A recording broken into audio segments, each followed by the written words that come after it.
وقال حدثنا منہال حدثنا حمام بن یحییٰ حدثنا قتادۃ عن انس رضی اللہ تعالی عنہ ان النبی صلی اللہ علیہ وسلم قال یحبس المؤمنون یوم القیامۃ حتی یہموا بذلک فیقولون لو استشفعنا الی ربنا فیریحنا من مکاننا فیاتون آدم فیقولون انت آدم ابو الناس خلقک اللہ بیدہ واسکنک جنتہ واسجد لک ملائکتہ وعلمک اسماء کل شیء لتشفع لنا عند ربک حتی یریحنا من مکاننا ھذا قال فیقول لست ہناکم قال ویذکر خطیئتہ التی اصحاب اکلہ من الشجرۃ وقد نہی عنہا ولکن ائتوا نوحا اول نبی بعثہ اللہ الی اہل الارض فیاتون نوحا فیقولون لست ہناکم ویذکر خطیئتہ التی اصاب سؤالہ ربہ بغیر علم ولکن ائتوا ابراہیم خلیل الرحمن قال فیاتون ابراہیم فیقول انی لست ہناکم ویذکر ثلاث کذبات کذبہن ولکن ائتوا موسیٰ عبدا آتاہ اللہ التوراۃ وکلمہ وقربہ نجیہ قال فیاتون موسیٰ فیقول انی لست ہناکم ویذکر خطیئتہ التی اصاب قتلہ النفس ولکن ائتوا عیسیٰ عبد اللہ ورسولہ وروح اللہ وکلمتہ قال فیاتون عیسیٰ فیقول لست ہناکم ولکن ائتوا محمدا صلی اللہ علیہ وسلم عبدا غفر اللہ لہ ما تقدم من ذنبہ وما تأخر فیاتونی فاستأذن علی ربی فی دارہ فیؤذن لی علیہ فاذا رأیتہ وقعت ساجدا فیدعنی ما شاء اللہ ان یدعنی فیقول ارفع محمد وقل یسمع واشفع تشفع وسل توطا قال فارفع رأسی فأثنی علی ربی بثناء وتحمید یعلمنیہ ثم اشفع فیحد لی حدا فاخرج فادخلهم الجنۃ قال قتادۃ وسمعته ایضا یقول فاخرجهم من النار وادخلهم الجنۃ ثم اعوذ فاستأذن علی ربی فی دارہ فیؤذن لی علیہ فاذا رأیتہ وقعت ساجدا فیدعنی ما شاء اللہ ان یدعنی ثم یقول ارفع محمد وقل یسمع واشفع تشفع وسل توطا قال فارفع رأسی فاثنی علی ربی بثناء وتحمید یعلمنیہ قال ثم اشفع فیحد لی حدا فاخرج فادخلهم الجنۃ قال قتادۃ وسمعته یقول فاخرجهم من النار وادخلهم الجنہ ثم اعود الثالثہ فاستأذن علی ربی فی دارہ فیؤذن لی علیہ فاذا رأیتہ وقعت ساجدا فیدعنی ما شاء اللہ ان یدعنی ثم یقول ارفع محمد وقل یسمع واشفع تشفع وسل توطا قال فارفع رأسی فاثنی علی ربی بثناء وتحمید یعلمنیہ قال ثم اشفع فیحد لی حدا فاخرج فادخلهم الجنۃ قال قتادۃ وقد سمعته یقول فاخرجهم من النار وادخلهم الجنۃ حتی ما یبقى فی النار الا من حبسہ القرآن وجب علیہ الخلود قال ثم تلا هذه الآیہ عسیٰ ان یبعثک ربک مقاما محمودا قال وهذا المقام المحمود الذی وعدہ نبیکم۔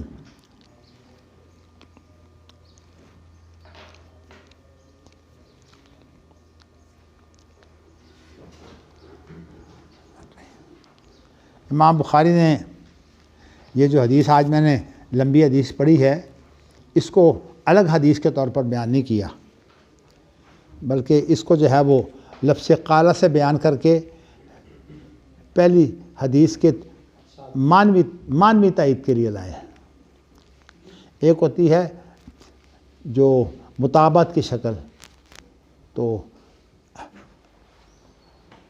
ویسے تو اگر آپ اس کو معلق بنائیں تو وہ شکل بن جاتی ہے مطابقت کی بھی، لیکن ویسے امام بخاری کا زیادہ مقصود جو ہے وہ مانوی تائید ہے۔ تو مانوی تائید کے طور پر امام بخاری ایسی چیزیں بھی لاتے ہیں جن کی روایت نہیں کرتے، لیکن صرف معنی کو تائید پہنچانی ہوتی ہے۔ پہلے بھی اس کی مثال آپ کے سامنے گزر چکی ہے، وہ جہاں لفظ آیا تھا نا قال خالد، میں نے وہاں یہ توجہ کی تھی کہ یہ اصل میں وہاں تو خیر متن ہی الگ تھا، الگ متن سے تائید کی تھی، لیکن جو نقطہ ثابت کرنا چاہتا تھا اس حد تک جو تھی نا اس کی تائید موجود تھی۔ اور یہاں تو ویسے تقریباً متن کا تھوڑا بہت فرق ہے، لیکن تفصیلات ایک جیسی ہی ہیں، لیکن بعض چیزیں جو ہیں وہ کچھ اضافہ ہو ہی جاتا ہے۔ تو اب یہ روایت جو ہے، پچھلی روایت جو تھی وہ ابو سعید خدری سے تھی، اور یہاں جو ہے وہ حضرت انس کی روایت ہے۔ آپ یوں سمجھیے کہ ایک ابو ہریرہ کی روایت تھی پہلے، پھر اس کے بعد دوسری روایت جو ہے ابو سعید خدری کی آ گئی، اب تیسری جو ہے وہ حضرت انس کی روایت آئی ہے۔ تو امام بخاری جو ہیں اب اس کو معنوی تائید کے لیے لا رہے ہیں، تو یہ بیان کر رہے ہیں کہ نبی صلی اللہ علیہ وسلم نے فرمایا کہ مومن جو ہیں وہ قیامت کے دن روک لیے جائیں گے، کافی دیر جو ہے وہ ان کو انتظار کرنا پڑے گا، اور قیامت کا دن ہوگا بڑا سخت، سورج بہت قریب، گرمی انتہائی شدت کی، یعنی اس کو آپ یوں سمجھیے کہ ہم دنیا کے اندر اس کی کوئی مثال نہیں پاتے۔ تو ویسے یہ ایک بات مشہور ہے واعظین کے اندر کہ زندگی کی ساری تکلیفیں اگر اکٹھی کر لیں تو موت کی تکلیف اس کے برابر ہوتی ہے، اور اگر ساتھ موت کی تکلیف بھی جمع کر لی جائے تو قبر کا عذاب جو ہے پھر ان کے برابر ہوتا ہے، اور اگر قبر کے عذاب کو بھی اکٹھا کر لیں تو یہ ساری تکلیفیں اکٹھی کر کے میدان محشر اس کے برابر ہوتا ہے، اور پھر میدان محشر کی تکلیفیں بھی اکٹھی کر لیں تو پھر اس کے بعد جو ہے وہ جہنم کا عذاب ہے۔ تو اللہ تعالیٰ ہمیں پناہ دے۔ اللہ اکبر۔ چلیے جی، تو اب مسلمان مومن جو ہیں جب روک لیے جائیں گے تو کسی اور کو تو نہیں احساس ہوگا، لیکن مومنوں کو چونکہ اس سے پہلے برزخی جو زندگی ہے قبر کی اور اس طرح کے معاملات کے اندر مومنوں کو احساس ہوگا کہ ہمارے ساتھ رحم کیا جائے گا، اس لیے وہ اس پر امید ہوں گے کہ ہمیں جو ہے اب فیصلے میں جو ہے وہ آخری فیصلہ ہمیں سنا دیا جائے گا۔ جیسے ایک شخص کو یہ پتہ ہوتا ہے کہ میرا پرچہ جو ہے وہ شاندار ہو گیا ہے، تو اس کو کافی امید ہوتی ہے کہ میں پاس ہو جاؤں گا، تو اس لیے وہ جلدی نتیجہ سننا چاہتا ہے کہ میری کیا پوزیشن ہے۔ لیکن ویسے سختی کی وجہ سے تو تمام ہی بل بلا رہے ہوں گے، تو حتیٰ یہ ہم بذالک، یہاں تک کہ وہ اس کا بہت زیادہ اہتمام کریں گے، یعنی ان کا اہتمام ہو جائے گا، اس کی فکر لگ جائے گی۔ فیقولون، پس وہ کہیں گے کہ کاش کہ کوئی جو ہے وہ ہمارے رب کے پاس کوئی سفارش کرے، اور ہمارا رب جو ہے وہ ہمیں اس حالت سے، اس جگہ کی جو ہماری کیفیت ہے اس سے ہمیں جو ہے وہ راحت دے دے۔ تو پھر وہ آدم کے پاس جائیں گے تو کہیں گے کہ تو ہمارا باپ ہے اور تمام انسانوں کا تو باپ ہے، تو آدم ہے اور تمام انسانوں کا باپ ہے، تجھے اللہ نے جو شرف دیا ہے وہ تجھے اپنے ہاتھ سے اللہ نے پیدا کیا، اور تجھے اللہ تعالیٰ نے بغیر کسی عمل کے جنت میں داخل کیا، اور سجدہ فرشتوں سے تجھے سجدہ کروایا۔ یہ آگے پیچھے ہے واؤ کی وجہ سے، ورنہ سجدہ جو ہے وہ پہلے ہوا ہے، جنت میں بعد میں داخل ہوئے ہیں۔ وَعَلَّمَكَ أَسْمَاءَ كُلِّ شَيْءٍ، اور تجھے جو ہے وہ ہر چیز کے نام سکھائے ہیں۔ یہ تشریح جو ہے یہ اس کی بھی ہو سکتی ہے، وَعَلَّمَ آدَمَ الْأَسْمَاءَ كُلَّهَا، تو اس کے بارے میں تو میں نے ویسے آپ کو یہ بتایا تھا کہ جو راجح تفسیر ہے وہ یہ ہے کہ اس سے مراد آدم کی اولاد کا تعارف ہی ہے، لیکن اگر اس کو جو ہے وہ آپ ان معنوں میں لے لیں، میں اس سے پہلے آپ کو بتا چکا ہوں کہ آدم علیہ السلام جو ہیں وہ اس وقت کوئی کفر تو تھا نہیں، شرک بھی کوئی نہیں تھا۔ اب صورت حال یہ ہے کہ جہاں تک ان کا اپنا مسئلہ ہے، وہ بیچارے جو غلطی کر بیٹھے تھے وہ اس پر واویلا کر رہے تھے۔ کتنا عرصہ جو ہے ربنا ظلمنا انفسنا وان لم تغفر لنا وترحمنا لنکونن من الخاسرین، تو پھر اللہ تعالیٰ نے انہیں زمین پر اتار دیا، یعنی معاف تو کر دیا، لیکن کہا اب ایسے جنت نہیں ملے گا، اب تو کچھ امتحانوں سے گزر کر ثابت کرنا ہوگا کہ آپ کی توبہ جو ہے وہ سچی ہے۔ اسی لیے اللہ کسی کو نہیں چھوڑیں گے۔ خاص طور پر مومنوں کے بارے میں جو آیت ہے نا، ما کان اللہ لیذر المؤمنین علی ما انتم علیہ حتی یمیز الخبیث من الطیب، یہ بڑی خطرناک آیت ہے کہ مومنوں کو اللہ تعالیٰ اپنی جو حالت ہے اس پر نہیں چھوڑیں گے، یہاں تک کہ ان میں سے جو پاکیزہ ہے وہ خبیث سے جدا نہ ہو جائے۔ یہ مومنوں کی بات ہو رہی ہے، یہ عام انسانوں کی بات نہیں ہو رہی۔ تو وہ بھی نہیں، یعنی مومنوں کی آزمائشیں بڑی سخت ہوں گی، اور اس کے اندر ظاہر ہے کہ جب آزمائشیں سخت ہوتی ہیں تو انبیاء تک بھی بول پڑیں گے، حتیٰ بتا نصر اللہ کی مدد کب ہوگی۔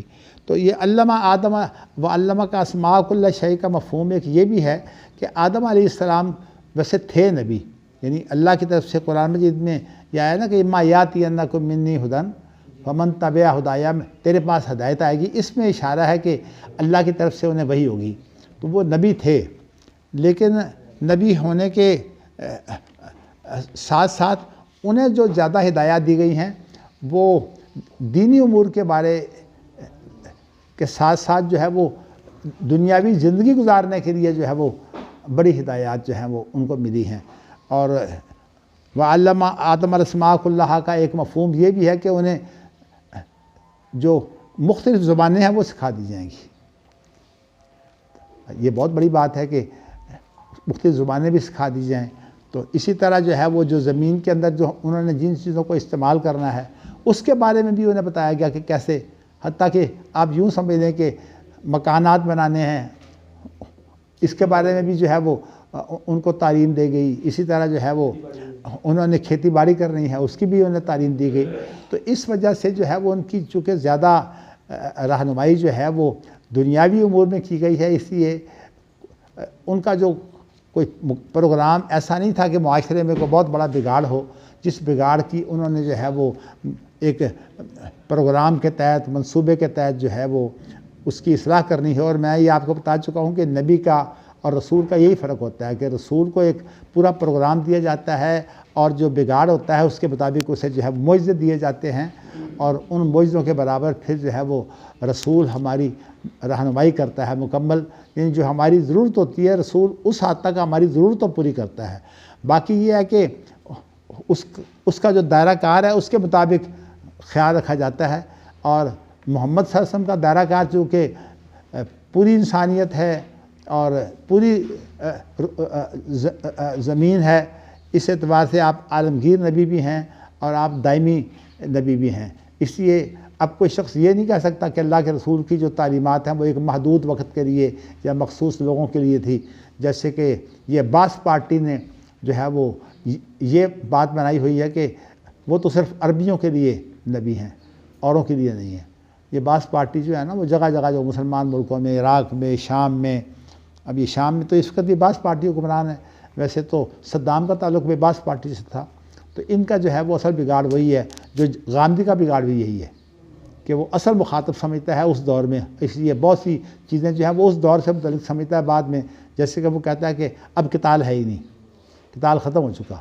قتال اس کے لیے ہوتا ہے جس کے بارے میں حجت پوری ہو جائے، چونکہ رسول حجت قائم کر دیتا ہے، اس لیے اسے جو ہے وہ اجازت ہے قتال کی، اور جو لوگ بعد والے ہیں ان کو قتال کی اجازت کوئی نہیں ہے۔ ویسے تو یہ بگاڑ ہے، میں اس تفصیل میں نہیں جانا چاہتا، لیکن میں نے یہاں وعلمہ کا اسماء کل شیء کی جو ہے وہ دو جو ہے وہ تشریح کی ہیں۔ ایک تو میں نے اس سے کی ہے کہ اولاد کا پورا تعارف، اور یہ بھی بڑی اہم بات ہے کہ آدم علیہ السلام کی اولاد جو ہے وہ جب زیادہ ہو جائے تو پھر اولاد کے تعارف بھی نہیں رہتا۔ مجھے تو عملاً تجربہ ہے ماشاءاللہ، اللہ نے مجھے پوتے دوتے دیے ہیں، مجھے بعض دفعہ ان کے نام نہیں جو ہے وہ ذہن بھی آتے فوراً، حالانکہ تھوڑے سے ہیں، آدم کی تو اولاد بہت زیادہ ہے۔ تو آج وہ پچھلی حدیث میں آپ نے بتایا تھا کہ خیر و شر کا تصور بھی وہ آخر میں، اب وہ اس حدیث میں بیان کروں گا، پچھلی حدیث میں۔ تو خیر آپ نے اچھا دلا دیا. چلیے میں اس کو ذرا چھوڑ کر 2-3 چیزیں پچھلی حدیث میں ایسی ہیں میں چاہتا ہوں کہ آپ کے سامنے رکھ دیے جائیں. خیر و شر سے پہلے کچھ الفاظ جو ہیں وہ ایسے آئے تھے کہ مجھے ان کا جو ہے وہ غیر لغوی مفہوم جو ہے وہ میرے ذہن میں نہیں تھا. اور چونکہ میرا جو ہے وہ موقف وہی ہے جو راغب کا ہے. راغب یہ کہتا ہے کہ اصل میں ہر لفظ کا ایک بنیادی معنی ہوتا ہے اور پھر اس کے جو مختلف پہلو ہوتے ہیں اس کے مطابق اس کو استعمال کیا جاتا ہے. تو کہا جاتا ہے کہ اس سے یہ بھی مراد ہے, اسی میں یہ بھی مراد ہے.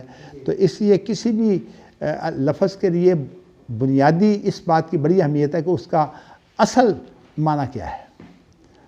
تو جیسے اب لفظ دین ہے, استعمالات دیکھیے تو اس پر مولانا مودودی نے بھی کتاب لکھی ہے, قرآن کی 4 بنیادی اصطلاحیں. پھر اس کا رد جو ہے وہ مولانا ابوالحسن ندوی نے بھی کیا ہے.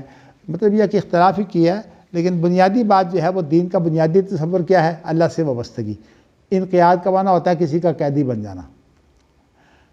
تو مقصد یہ ہے کہ جب آپ اللہ سے اس طرح وابستہ ہو جائیں گے کہ جو اللہ کہے گا آپ اس کا حکم مانیں گے, تو یہ ہے دین. اس کے اندر اطاعت بھی آ جاتی ہے, عبادت بھی آ جاتی ہے, بدلہ بھی آ جاتا ہے, اور جو ہے جو ضابطہ قانون بھی آ جاتا ہے. ما کان لیا خدا خواہ فی دین الملک, یہاں بادشاہ کے قانون کے معنوں میں ہے کہ جو ملک کا قانون تھا اس کے مطابق یوسف علیہ السلام نہیں لے سکتے تھے. تو میں نے آپ کو یہ بتایا کہ امام راغب کا موقف تو یہی ہے. اگرچہ مولانا عبدالرحمن کیلانی صاحب نے مترادفات القرآن میں اس چیز کو اختیار نہیں کیا, تو لیکن میرا ذہن یہی ہے کہ امام راغب جو ہیں چونکہ وہ بہت گہرے ہیں, اس لیے مزاج تو آپ نے دیکھ ہی دیا کہ میرے مزاج میں گہرائی ہے. باقی تو اللہ تعالیٰ نے گہرائی کی بھی ہزاروں قسمیں ہیں, ایک سے ایک بڑھ کر جو ہے وہ گہری سوچ کا حامل ہے. لیکن انسان اپنے مزاج کے مطابق پھر اسی چیز میں جب ترقی کرتا ہے تو بہتر ہو جاتا ہے. کہتے ہیں دماغ کو استعمال کرو تو دماغ تیز ہو جاتا ہے. اگر آپ یادداشت کو استعمال کریں یادداشت تیز ہو جاتی ہے. اگر آپ جو ہے وہ ذہانت کو استعمال کریں ذہانت تیز ہو جاتی ہے.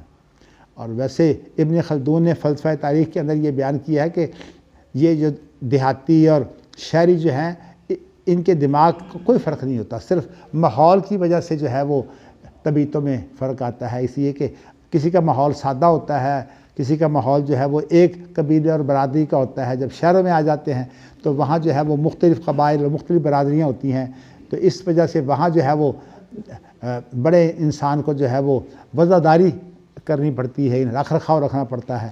تو اسی وجہ سے اس کو پھر تمدن کہتے ہی اس چیز کو ہے جو ترقی یافتہ ہو. تو حالانکہ اس کا نام جو ہے وہ سیوکس شہریت اس لیے رکھا ہے کہ مقصد یہ ہے کہ شہریت ہونے کی وجہ سے پھر ان کو جو ہے وہ دوسروں کے ساتھ کیسے برتاؤ کیا جاتا ہے, کیسے گزارا کیا جاتا ہے, یہ بات جو ہے. خاندان میں آپ کو پتہ ہے کہ انسان سوچتا ہے کوئی نہیں خاندان میرا موجود ہے, اس خاندان کی وجہ سے اگر کوئی الجھن پیدا ہو جاتی ہے تو خاندان درمیان میں آ کر صلح بھی کروا دیتا ہے. تو اس طرح کی جو صورتیں ہیں, اس لیے تمدن کے اندر بنیادی چیز جو ہے وہ مدنیت ہے.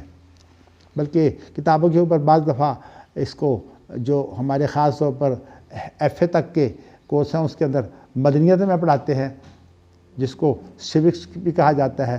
اور جب یہی مضمون جو ہے وہ چلا جاتا ہے گریجویشن میں بی اے میں, تو اس کو پھر عمرانیات اور سوشیالوجی اور معاشرت یہ سارے نام پھر اسے دیے جاتے ہیں. پھر اس کی بھی الگ تقسیم ہے, اس میں ایک سیاست ہوتی ہے, ایک سماج ہوتا ہے. کل میں ایک بات بیان کر رہا تھا, وہ میرے خیال میں خود ہی بھول گیا اس کو مکمل کرنا. میں نے اس کے متعلق یہ بتایا تھا کہ یہ جو حکومتوں کے اندر, منظم حکومتوں کے اندر جو تنظیمیں بنتی ہیں نا, یہ انجمنیں ہوتی ہیں اور ان انجمنوں کے مقاصد مخصوص ہوتے ہیں. اب دیکھیے نا, آپ جو خلیفہ ہوتا ہے جسے ہم امامت کبریٰ کہتے ہیں, اس کے اندر تو اس کے اختیارات بڑے ہوتے ہیں, حتیٰ کہ ان کو جسمانی سزائیں دینا, ان پر حدیں لاگو کرنا, اور اسی طرح جو ہے کہ اگر باغی ہے تو باغیوں کو کچلنا, یہ سارے کام جو ہے یہ خلافت کے اندر امامت کبریٰ کے اختیارات ہوتے ہیں. لیکن جو ہماری انجمنیں ہوتی ہیں وہ بالکل محدود ہوتی ہیں. مصیبت یہ بنی ہوئی ہے کہ جب ہمارے دین کے رہنماؤں نے ان چیزوں کا مطالعہ نہیں کیا، ان علوم کا مطالعہ نہیں کیا، تو ان کے اندر نکھار پیدا نہیں ہوا۔ اب ان کے ہاں جو ہے وہ تنظیم بنا لیتے ہیں اور چاہتے ہیں کہ اس تنظیم میں سارے لوگ شامل ہوں، حالانکہ یہ تنظیم جو ہے یہ لوگوں کو صرف اکٹھا کرنے کے لیے نہیں ہوتی۔ اس تنظیم کا مقصد جو ہے وہ کوئی اعلیٰ مشن ہوتا ہے، اور اس اعلیٰ مشن کی اب مثال کے طور پر سلف کا مسلک کیا ہے، اسی طرح جو ہے وہ اہل حدیث کا تمام شعبہ حیات کے اندر جو ہے موقف کیا ہے۔ ایک ایک موقف شعبہ سیاست کے اندر کیا موقف ہے، معاشرت کے اندر کیا ہے، معیشت کے اندر کیا ہے، قانون کے اندر کیا ہے، اسی طرح خاندان کے اندر کیا ہے، عبادات کے اندر اسی طرح ان کا موقف کیا ہے، عقیدے میں ان کا موقف کیا ہے۔ یہ اہل حدیث اور سلفیت ہے۔ لیکن مصیبت یہ بنی ہوئی ہے کہ ہمارے ہاں جو اہل حدیث ہیں ان کو اور کسی چیز کا پتہ نہیں سوائے اس کے کہ عبادات کے اندر ان کے لوگوں سے اختلافات پیدا ہوئے، اس لیے کہ برطانوی دور میں آزادی تو کہیں بھی نہیں تھی سوائے عبادات کے۔ عبادات کے اندر وہ کہتا تھا، چونکہ سیکولرزم کا نعرہ یہ ہے کہ جو انسان کے پرائیویٹ معاملات ہیں اس میں حکومت دخل نہ دے، اس کو پرائیویٹ زندگی کہتے ہیں۔ تو اس وجہ سے جو ہے وہ یہ تو بہت پھلا پھولا، بلکہ اس نے ان کو پھر لڑایا ہے، اتنا لڑایا ہے کہ یہ جو معاملات تھے سارے پرائیویٹ، تو اس کے اندر لڑا کر جو ہے وہ انہیں فرقے بنا دیا۔ تو یہ بات پہچان آ گئی، بٹالوی صاحب کے بارے میں کوئی لکھا ہے؟ بٹالوی صاحب کے بارے میں اپنی رائے ظاہر کر دیں۔ آپ چھوڑیے، اشخاص ایک نہیں، پھر مولانا ثناء اللہ صاحب بھی آ جائیں گے، پھر حافظ عبداللہ صاحب روپڑی کا تصور بھی آ جائے گا، پھر غرباء حدیث کا بھی آ جائے گا۔ اس موضوع کو الگ رہنے دیں، میں نے صرف وہ اپنا جو بات تھی نا میں نے مکمل کرنے کے لیے آپ کو بتا دی ہے کہ جو اصل بگاڑ ہے وہ یہ ہے کہ اب یہ جو تصور ہے سارے اکٹھے ہو جاؤ، میرے خیال میں یہ تصور ہی غلط ہے، اس لیے کہ اصل تو مشن ہے۔ تو جب آپ نے مشن پورا کرنا ہے، مشن کو تو آپ جانتے ہی نہیں۔ اب ہمارے یہاں صورتحال کیا ہے، جو سب سے بڑی جماعت اپنے آپ کو سمجھتی ہے کہ ہم سب سے بڑی ہیں، اگر یہ بڑے وہ کوئی نہیں ہے۔ ہوتا کیا ہے کہ چند سال کے بعد وہ ایک کانفرنس کر لیتے ہیں، اور اس کانفرنس کے ذریعے سے جو ہے وہ جگہ جگہ انہوں نے جو ہے وہ لوگوں کو مقرر کیا ہوئے، اپنے حمایتیوں کو اور اپنے حامیوں کو، اور وہ جو ہے وہ لوگوں کو اکٹھا کر کے جو ہے وہ لے آتے ہیں بسوں پر۔ تو کہتے ہیں جی ہم تو پورے ملک کی سطح پر جو ہے ہم جو ہیں وہ جماعت ہیں، حالانکہ ملک کی سطح پر کوئی نہیں ہے۔ اگر آپ دیکھیے نا تو ان کا زور بھی جو ہے جو پنجاب میں ہے وہ کراچی میں نہیں ہے۔ اگرچہ انہوں نے اپنی ٹولیاں تو بنائی ہوتی ہیں کراچی میں بھی، لیکن وہ لوگ برائے نام ہوتے ہیں صرف، ورنہ کراچی میں جتنا زور جو ہے وہ غرباء حدیث کا ہے زیادہ زور۔ اور اسی طرح جو ہے وہ آپ دیکھیے پشاور کے اندر صوبہ سرحد کے اندر کچھ صورتحال اور ہے، بلوچستان کے اندر صورتحال اور ہے۔ تو اصل میں یہ جو دعویٰ ہے نا کہ ہم ہر چیز پر جو ہے وہ حاوی ہیں اور ہمارے بغیر کوئی آدمی جو ہے کوئی نظم نہ بنائے، یہ اصل میں دعویٰ اس لیے غلط ہے کہ جمعیت حدیث خود ایک انجمن ہے، بلکہ جمعیت کا جو لفظ ہے وہ عربی زبان میں کہتے ہیں انجمن کو ہیں، اور جو انجمن نہ ہو ذرا وسیع لوگوں پر حاوی ہو تو اس کو جماعت کہتے ہیں۔ تو ید اللہ علی الجماعہ جو ہے وہ جمعیت حدیث کے لیے نہیں ہوتا۔ تو میں بتانا ہی چاہتا ہوں کہ جمعیت حدیث کے اندر جو ہے اچھا اب صورت آ رہی ہے کہ کر رہے ہیں سارے سیاست، اچھا، اور سیاست کے اندر جو ہے یہ کسی نہ کسی پارٹی کی حمایت بھی کرتے ہیں، بلکہ مصیبت یہ بنی ہوئی ہے کہ تنظیم میں 5 ہونا تو حمایتی سارے کے سارے جو ہیں وہ ایک ٹولے کے ہوتے ہیں۔ مثلا یہ بریلوی ٹولہ جو ہے نواز شریف اور شہباز شریف والا، شہباز شریف تو بہت کٹر بریلوی ہے، اب ان کے دم چھلے بنے ہوئے ہیں، اور چونکہ ان کے مفادات پیدا ہو گئے ہیں، سینٹی کا جو خاص طور پر مفاد جو ہے وہ ان کے لیے پیدا ہو گیا ہے، تو اب اس کو جو ہے وہ بنا کر یہ تو بڑے پکے مسلمان ہیں نواز شریف شہباز شریف، حالانکہ میں آپ کو بتاؤں کہ جتنی کرپشن جو ہے وہ ان لوگوں نے کی ہے شاید ہی کسی نے اتنی کرپشن کی ہو، بلکہ اگر مقابلہ کریں تو یہ عمران خان جو ہے اس کے چند ایک کام میں نے دیکھا بڑے اچھے ہیں، خاص طور پر اس نے جو یہ ہسپتال بنایا ہے نا اپنی ماں کے کینسر کے مرض کی وجہ سے، اس نے جو ہسپتال بنایا ہے اس کے لیے اس نے اپنی وہ ساری عزت جو کرکٹ کے کپتان کی حیثیت سے تھی اس نے اس عزت سے بڑا فائدہ اٹھایا اور بے پناہ پیسہ اکٹھا کیا۔ پھر اس کے بعد یہ اس نے جو یونیورسٹیاں بنانی شروع کی ہوئی ہیں، نمر یونیورسٹی کے بارے میں ایک مضمون میں نے انہی دنوں پڑھا تھا، تو اس کے اندر لکھا ہوا تھا کہ یہ یوسف رضا گیلانی بھی اس وقت وزیر اعظم تھا، اس کو بھی اس کے افتتاح میں یہ شریک ہوا تھا، اور اس کے ساتھ یہ اس کو وزیر تعلیم تھا جو آپ کا نثار فاطمہ کا بیٹا ہے، کیا اس کا نام ہے؟ آپ ماشاءاللہ ہیں بھائی، احسن اقبال، احسن اقبال، یہ امینہ حسن اصلاحی صاحب کی سالی ہے نا نثار فاطمہ، یہ اس کا بیٹا ہے نا جی۔ ہمارے بانجے ایوب صاحب کا یہ ہم زلف بھی رہا ہے، کیونکہ ان کی شادی بھی جو ہے وہ اس کا جو سسرال تھا، یعنی آپ نے سمجھے کہ احسن اقبال کی بیوی اور حافظ ایوب کی بیوی سگے بہنیں تھیں۔ تو اس طرح سے جو ہے وہ میں بتانا ہی چاہتا ہوں کہ یہ بھی شریک ہوا۔ تو اس کے اندر لکھا ہوا تھا کہ ایک وہ وقت تھا جب کہ یوسف رضا گیلانی کو جو ہے وہ تم شرکت کے لیے جو ہے وہ اتنی کوششیں کر کے شریک کرتے تھے، آج تو بھائی یوسف رضا گیلانی برداشت نہیں ہے۔ اسی طرح یہ احسن اقبال وہ بھی نون لیگ کا ہے آدمی ہے کہ تم اسے بھی برداشت نہیں کرتے، حالانکہ وہ جس آدمی نے کوشش کر کے جو ہے وہ ان کو اس تقریب میں شریک کیا تھا وہ حامد میرا کا مضمون ہے۔ تو اس نے کہا میں نے ان سب سے وعدے لیے تھے، میں ان کو لے کے آیا تھا اس اجلاس میں۔ تو کہتا آج سوچو کہ آج ان کے ساتھ کیسی دشمنی بنی ہوئی ہے۔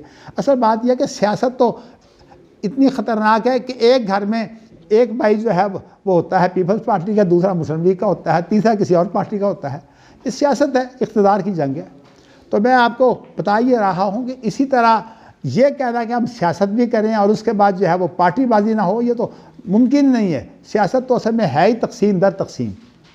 بہت کم خاندان ہیں جن کے اندر جو ہے وہ اتفاق ہوتا ہے۔ ویسے اللہ تعالیٰ نظر بد سے بچا کے رکھے، یہ ان کا واقعی اتفاق جو ہے یہ چودھری پرویز الہی کا اور شجاعت حسین کا یہ واقعی ایک مثالی ہے۔ لیکن پہلے یہ نواز شریف کا بھی بڑا مثالی تھا، لیکن ان کے باپ نے جب شریف نے اپنے بھتیجوں کو جو ہے وہ نکال دیا کاروبار سے، پھر ان کی آپس میں دشمنیاں بن گئیں۔ پھر اس کے بعد دشمنیاں بنتے بنتے نواز شریف شہباز شریف کی بھی آپس میں مخالفت چلنے لگی، اس لیے کہ جانشینوں کا پھر جھگڑا ہے۔ وہ ایک طرف نواز شریف کی جو بیٹی ہے وہ اس کا سب سے بڑی خوبی یہ ہے کہ وہ بہت ہی منہ پھٹ ہے، جو گالی نکلوانی ہے اس سے نکلوا لو۔ میں کہتا ہوں کہ وہ منہ پھٹ یہاں تو ہے، خامد کے ساتھ کیسے گزارا کرتی ہوگی؟ ہاں جی، کون؟ بس فوجی ہے لیکن ہے گیدڑ، یہ آپ کو بتاؤں۔ اور آپ کو یہ بھی بتاؤں کہ وہ تھا اس کا وہ جو ہوتا ہے وزیر اعظم کے ساتھ خاص آدمی، وہ معاشقے میں اس کو بگا کے دے گیا تھا۔ یہ صفدر جو ہے اس کی شادی معاشقے کی ہے، اور اس کی یہی مریم کو بگا کے دے گیا تھا۔ نہیں، یہ وہ ہوتے گیدڑ ہی ہیں جو بھگا کے دے جاتے ہیں، آپ کو بتاؤں۔ آپ نے تو خیر ایسے حالات، مجھے تو اللہ تعالیٰ نے سارے قسم کے حالات جو ہیں وہ میرے سامنے پیش آئے ہیں۔ ہمیں پتہ ہے کہ یہ جو بھاگتے ہیں وہ کیا ہوتی ہیں۔ یہ معاشقے کی جو شادی ہے اس کے اندر بیوی کبھی کنٹرول میں نہیں ہوتی، اور خامند جو ہے اس کو کیسے کنٹرول کہتا تو وہی ہے نا، شادی سے پہلے میرے ساتھ بدکاری کرتی تھی تو اب کسی کے ساتھ بدکاری کیوں نہیں کر سکتی؟ جب میرے ساتھ تو بغیر شادی کے بدکاری کرتی تھی تو ہمیشہ اس پر شک کرتا ہے کہ تو کسی اور کے ساتھ ہے۔ تو یہ جھگڑا ہے عاشقی معشوقی کے بعد۔ تو موضوع دوسرا چلا جائے گا، جس طرح ہمارے عبدالحنان صاحب جو ہے وہ کسی طرح مضمون سے نکالتے ہیں، مجھے بھی خطرہ ہوتا ہے کہ میں کسی اور مضمون پر نہ پڑ جاؤں۔ تو میں نے آپ کو صرف یہ بتانا ہے کہ یہ جو تنظیمیں ساری یہ انجمنیں ہیں، اور انجمن کے اندر بنیادی ایک ہوتا ہے نصب العین، کہ بھی انجمن کیوں بنائی گئی۔ مثلا ہماری مجلس تحقیق الاسلامی جو ہے وہ ایک انجمن ہے، مجلس ہے۔ اس کا مشن کیا ہے کہ ہم نے تحقیق کرنی ہے، اور فرقہ بازی اور فرقہ بندی کے جو ہے وہ تعصب کے بغیر ہم نے تحقیق کرنی ہے۔ صاف سی بات ہے کہ ہم اہل حدیث ہو کر بھی تحقیق کے میدان میں ہیں، اس لیے ہمیں یہ کوئی مسئلہ نہیں ہے ہمارے لیے کہ فلاں اہل حدیث کا موقف کیا ہے۔ ہمارے لیے اصل مسئلہ یہ ہے کہ تحقیق کی بات کیا ہے۔ یہ حق و باطل کی بات جو ہے میں آپ سے جو ہے وہ کر رہا ہوں۔ تو اسی طرح جو ہے وہ ایسی انجمنیں بنتی ہیں جو رفاعی ہیں، تو عام طور پر جو عمرانیات کی جو کتابیں ہیں نا ان کے اندر انہوں نے تقسیم کی ہوئی ہے۔ سیاسی جماعتیں تو آتی ہیں پولیٹیکل سائنس میں، اور جو یہ سماجی انجمنیں جو ہوتی ہیں یہ آتی ہیں عمرانیات کے مضمون کے تحت، اور ان کا کوئی نہ کوئی مقصد ہونا چاہیے، مشن۔ تو اس لیے کوئی رفاعی تنظیمیں ہیں، کوئی جو ہے وہ اس طرح کی ہیں، کوئی فکری تنظیمیں ہیں، اچھا مذہبی تنظیمیں بھی اگر بنے تو وہ بھی انہی کے تحت آتی ہیں۔ تو اس لیے یہ کہنا کہ ہم جو ہے وہ پورے پاکستان پر حاوی ہیں، یہ اصل میں نعرے نورے ہوتے ہیں، اور اس کے اندر ہوتا کیا ہے کہ کام کوئی نہیں ہوتا، بس وہ یہ ہے کہ لوگوں کے مفادات۔ اور صورتحال یہ ہے کہ آپ سب سے پہلے دیکھیے کہ کوئی آدمی اگر کسی کے اوپر کوئی افتاد آ جائے، قسم والی بات ہے جو ساجد میر جو ہے اس کی مدد کرے، سوائے ان 2-3 آدمیوں کے جو اس کے خاص ساتھی ہیں۔ باقی ہمارے ہاں یہ توہین رسالت کے مسئلے میں پتہ نہیں کتنے لوگوں نے یہ توہین رسالت کا کیس بھگتا ہے، اس لیے کہ بریلوی جگہ جگہ جو ہے وہ توہین رسالت کا کیس کروا دیتے ہیں۔ بلکہ مجھے یاد ہے کہ وہ یہاں ایک تاج محمد یہ تاج دین کے نام سے جو یہ ایک علاقہ ہے یہاں ادھر چکوال کے پاس، وہ ان کو جو ہے صرف اشتہار جو ہے وہ جو انہوں نے جلسے کے لیے لگایا تھا اس پر توہین رسالت کا کیس جو ہے وہ کر دیا۔ تو مطلب یہ، لیکن کبھی ساجد میر قسم والی بات ہے جو کبھی کسی کیس میں جو اس نے کسی کی سفارش کی ہو۔ تو کہنے کا مقصد یہ صرف عمارت کس لیے ہے، تو تم اگر سینٹر ہو، ہاں 2-3 آدمی جو چمچے ہیں ان کی مدد ہو جائے گی، بس وہی اسی لیے کلمہ پڑھتے ہیں۔ تو میرا کہنے کا مقصد یہ ہے کہ یہ تنظیمیں جو ہیں یہ ساری کی ساری تنظیمیں شرعی اعتبار سے میں تو سمجھتا ہوں کہ یہ غلط ہے۔ یہ اپنے سامنے مشن رکھے، اس مشن کا کام کرے، اور مشن کی حالت یہ ہے کہ اگر آپ دیکھنا چاہتے ہیں تو سب سے زیادہ مشن کے بغیر جو ہے وہ اہل حدیث پرچہ ہے، جس کا کوئی مشن نہیں ہے، صرف فرقہ بندی جو اہل حدیثوں کی ہے اسی کو رکھیں گے۔ بلکہ اگر آپ کو میں تھوڑا سا تعارف کرانا چاہوں تو خدا نہ کرے اس میں کوئی برتری کی بات نہیں ہے، کچھ وہ لوگ ہیں جو اپنا اہل حدیث کے ماضی کو سامنے رکھتے ہیں، مستقبل کو سامنے نہیں رکھتے، اس کا ترجمان جو ہے وہ اہل اعتصام ہے، اور جو اہل حدیث ہے وہ تو فرقہ اہل حدیث کا ہی ترجمان ہے۔ ویسے تو اہل اعتصام بھی فرقہ اہل حدیث کا ہی ترجمان ہے، لیکن میں نے جب فرقہ بندی سے جو ہے وہ میرا ذہن تھوڑا سا اچاٹ ہوا، خاص طور پر مدینہ یونیورسٹی جا کر جو ہے شیخ ابن باز تو جو ہے وہ فرقوں کے بہت مخالف تھے، وہ تو صرف حق تحقیق، حق کتاب و سنت اس کی بات کرتے تھے۔ تو اللہ تعالیٰ نے جو تربیت ہماری کی تو اس کے مطابق جو ہے وہ میں تو ایک ہی بات میں جو ہے وہ محنت کرتا ہوں کہ کون سی چیز جو ہے وہ کتنی حق ہے، اس لیے کہ یہ نہیں ہوتا کہ حق کل کا کل کسی چیز میں ہوتا ہے، بلکہ ایسا ہوتا ہے کہ حق ہونے کے باوجود اس کے اندر کوئی نہ کوئی کمی تو رہ جاتی ہے۔ تو یہ کمیاں تلاش کرنا اور ان کو پہچاننا، اصل میں علم تو نام ہی اس کا ہے، اس لیے کہ علم امتیاز کا نام ہے۔ ایک ہوتی ہے معلومات، معلومات اور چیز ہے، علم اور چیز ہے۔ معلومات ہوتی ہیں جس کو کہتے ہیں وسعت مطالعہ، اور جو علم ہوتا ہے اس کے اندر ہوتا ہے حق و باطل کی پہچان، خیر و شر کی پہچان۔ تو اسی لیے ایک بڑی بات مشہور ہے، آپ نے پتہ نہیں سنی ہے کہ نہیں، لیکن ویسے ہوتا یہ ہے کہ ہماری یونیورسٹیوں میں پروفیسر جو ہے نا، ان کے اندر شاید ہی کوئی پروفیسر ہو جس کا تحقیق کا ذوق ہو، ورنہ ان کا کام کیا ہے، ادھر کا حوالہ اکٹھا کر کے جو ہے وہ حوالے پڑھ لیتے ہیں۔ میں نے جو ہے وہ اس موضوع پر جو قراتوں کا موضوع ہے، میں کچھ دنوں سے اس پر لگا ہوا ہوں، ہمارے مصطفیٰ صاحب بھی لگے ہوئے ہیں، تو میں نے صبح جو ہے وہ اصغر صاحب سے کہا کہ مجھے وہ کتاب نکال دیں جو ایک پروفیسر حافظ القیوم کی جو ہے وہ جمع تدوین قرآن پر، اس لیے کہ خزیمہ اور ابو خزیمہ کا مسئلہ جو ہے یہ بڑا اہم ہے۔ میں تو چونکہ جب تحقیق میرے سامنے آ جاتی ہے میں تو مجھے چین نہیں آتا، صبح کی نماز کے بعد جو ہے میں بعض دفعہ لیٹا ہوں، لیکن آج میں نہیں سویا، انہوں نے مجھے نکال دی وہ چیز، میں پھر اس کو پڑھتا رہا۔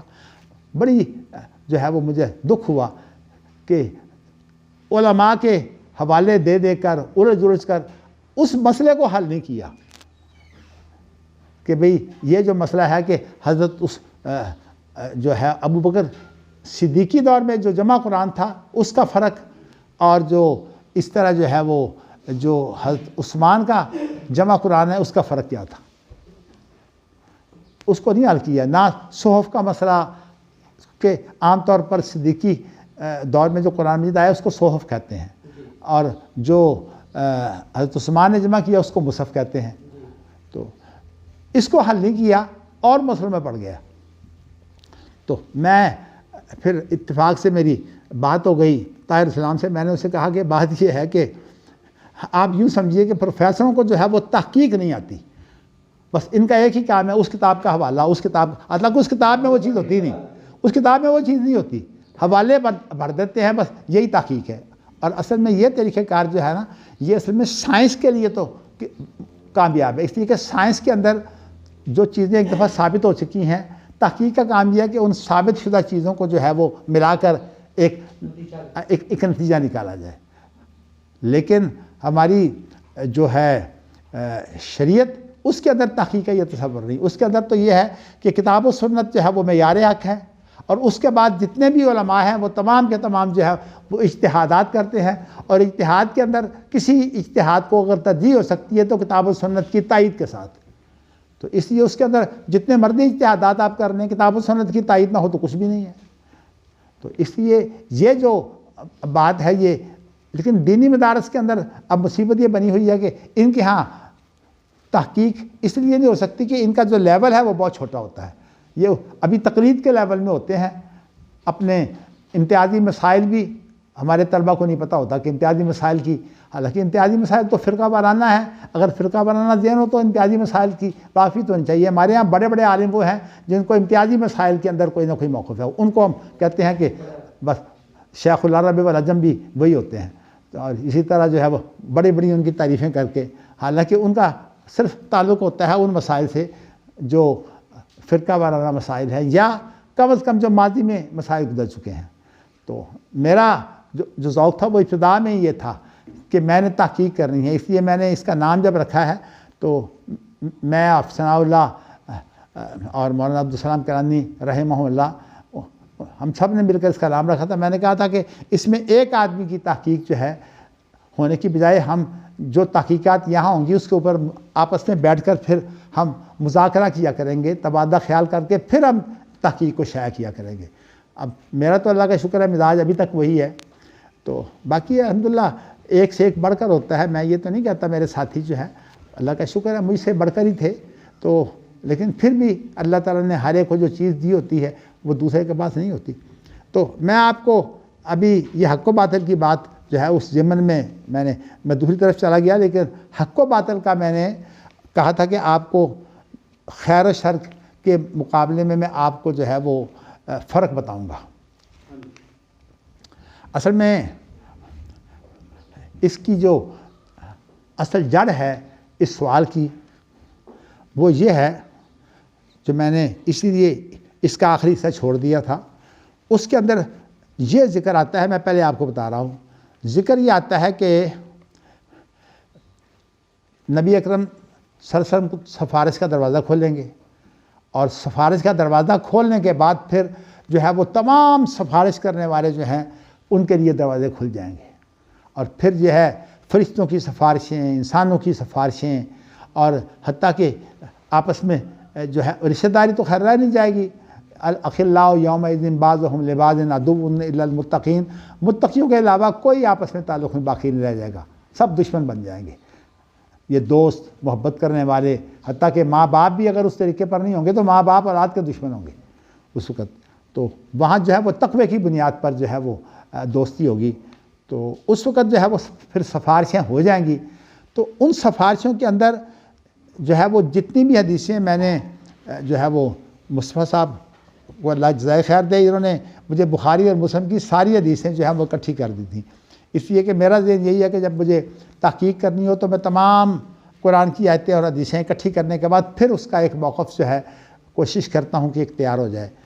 تو یہ جو میں بات آپ کو بتا رہا ہوں یہ تمام حدیثوں کو سامنے رکھ کر ہے, لیکن فی الحال آپ کے سامنے وہ حدیث ہے جس کے اندر اتقاء الرحمن کا ذکر ہے. تو اب سوال یہ پیدا ہوتا ہے کہ لا الہ الا اللہ پڑھنے والے تو توحید والے جتنے ہیں ان کی تو سفارشوں سے نجات ہو جائے گی. جہنم نجات اس طرح نہیں ہوگی, جہنم کے اندر مزے چکھ کر جو ہے وہاں سے پھر ان کو نکالا جائے گا. اور اس کے بعد آپ پڑھ چکے ہیں کہ وہ پھر دوبارہ کیسے جو ہے وہ ان کو ٹھیک کیا جائے گا، اس کو دہرانے کی ضرورت نہیں ہے۔ اصل مسئلہ یہ ہے کہ اللہ رب العالمین یہ کہیں گے کہ تم نے اب سفارشیں کرنی ہیں، اب ارحم الراحمین کو دیکھو۔ تو سوال یہ ہے کہ لا الہ الا اللہ پڑھنے والے جنہوں نے لا الہ الا اللہ پڑھا ہوا ہے، ان کو بھی اگر جہنم سے آخر میں نجات مل جائے گی، تو یہ پھر اتقاء الرحمان کون ہے؟ جو ارحم الراحمین نے کہا ہے کہ اب میرا کام جو ہے وہ دیکھو۔ اس میں یہ لفظ میرے ہیں، لیکن اس کے اندر آگے حدیث میں الفاظ یہی ہیں کہ ارحم الراحمین کہیں گے کہ اب میں رہ گیا ہوں۔ تو اللہ تعالیٰ جو ہے وہ ایک مٹھی جو ہے وہ ڈالیں گے، اور آپ جانتے ہیں کہ اللہ کی مٹھی تو وہ ہے جس میں آسمان زمین آ جاتے ہیں۔ اس میں اب اللہ کی مٹھی میں آئیں گے وہی لوگ۔ اس کے متعلق جو ہے وہ الفاظ جو حدیث کے ہیں، یہی جو حدیث ہم نے کل پڑھی تھی کہ ہؤلاء اتقاء الرحمن ادخلہم الجنۃ بغیر عمل عملوہ ولا خیر قدموہ۔ یہ جو دو الفاظ ہیں نا، یہ میں نے اصل میں آپ کو ان کی وضاحت کرنی ہے کہ وہ لوگ ہوں گے جنہوں نے کوئی عمل نہیں کیا، نیک عمل، اور نہ کوئی انہوں نے ایسی بھلائی کی ہے جو اللہ کے پاس آگے پہنچے۔ اب یہاں سے اب بات یہ چلتی ہے کہ لا الہ الا اللہ تو حق و باطل کی بات ہے، تو دینی مسائل جو ہیں وہ تو حق و باطل کی بات ہے، لیکن دینی مسائل کے ساتھ ایک بہت بڑا باب ہے خیر کا۔ جو میں نے آپ کو یہ بتایا تھا نا کہ قرآن مجید کی وہ صورتیں جو خاص طور پر مکی ہیں، ان کے اندر پہلے جو ہے وہ انسانی خدمت اور انسانوں کے کام آنے کی جو تصویر ہے ساری کی ساری وہ کھینچی گئی ہے۔ حتیٰ کہ انبیاء کی جو دعوت ہے، اس دعوت سے پہلے انبیاء کا جو ہے وہ کام رفائی کام ہوتا ہے یا خدمت خلق کا کام ہوتا ہے۔ ثم کان من الذین آمنوا جو ہے وہ پھر بعد میں جو ہے وہ ایمان اور عمل صالح کی بات آتی ہے۔ اس لیے کہ اگر یہ صورتحال نہ ہو، جیسے تبلیغی جماعت اس کے لیے وہ طریقہ کار اختیار کرتی ہے، اگر یہ طریقہ کار نہ ہو تو پھر کوئی کامیاب نہیں ہوتا۔ آپ کسی کو جو ہے وہ دشمن بنا کر اس سے درباز کر کے اس کو سمجھاتے دیکھیں، کبھی بھی نہیں سمجھے گا۔ تو اس لیے قرآن مجید نے جو ہے وہ اس کے لیے بڑے طریقہ کار دیے ہیں کہ وَلَا تَسُبُّوا الَّذِينَ يَدْعُونَ مِن دُونِ اللَّهِ فَيَسُبُّوا اللَّهَ عَدْوًا بِغَيْرِ علم۔ جو کسی کے محترم ہوں ان کو کبھی برا بلا نہیں کہنا چاہیے۔ مثال لوگ ہمارے ہاں جو ہے وہ اپنے علماء کا احترام نام عزت سے لیتے ہیں، اور جو دوسرے فرقے کے علماء ہوتے ہیں ان کا نام بڑی ایسے لے لیتے ہیں جیسے کہ کوئی ان کی حیثیت ہی نہیں ہے۔ یہ وہ بنیادی وجہ ہے جس کو تعصب کہتے ہیں، فرقہ وارانہ تعصب۔ حالانکہ وہ علماء جو ہیں ان کے کام جو ہیں وہ بہت بڑے بڑے کام ہیں۔ جیسے میں نے آپ کو بتایا کہ ہمارے بزرگوں کا چونکہ میدان زیادہ حق و باطل کا تھا، اس لیے وہ تو برداشت نہیں کرتے تھے۔ مولانا مودودی کے خلاف کی کتاب موجود ہے، حافظ عبداللہ محدث روپڑی کی، اور مولانا ثناء اللہ صاحب کے خلاف بھی کتاب موجود ہے۔ لیکن جب میں نے تصور جو ہے یہ اپنایا نا، اپنا انسانی خدمت کا تصور جو مجھے سمجھ آیا، جس کی بنا پر پھر میں نے اسلامک ویلفیئر ٹرسٹ ایک ادارہ بھی بنایا، اور میں نے یہ یورپ کے دورے کے بعد بنایا تھا کہ میں فلاحی ریاست کا تصور جو ہے وہ میرے سامنے کیا ہے۔ تو اس وقت پھر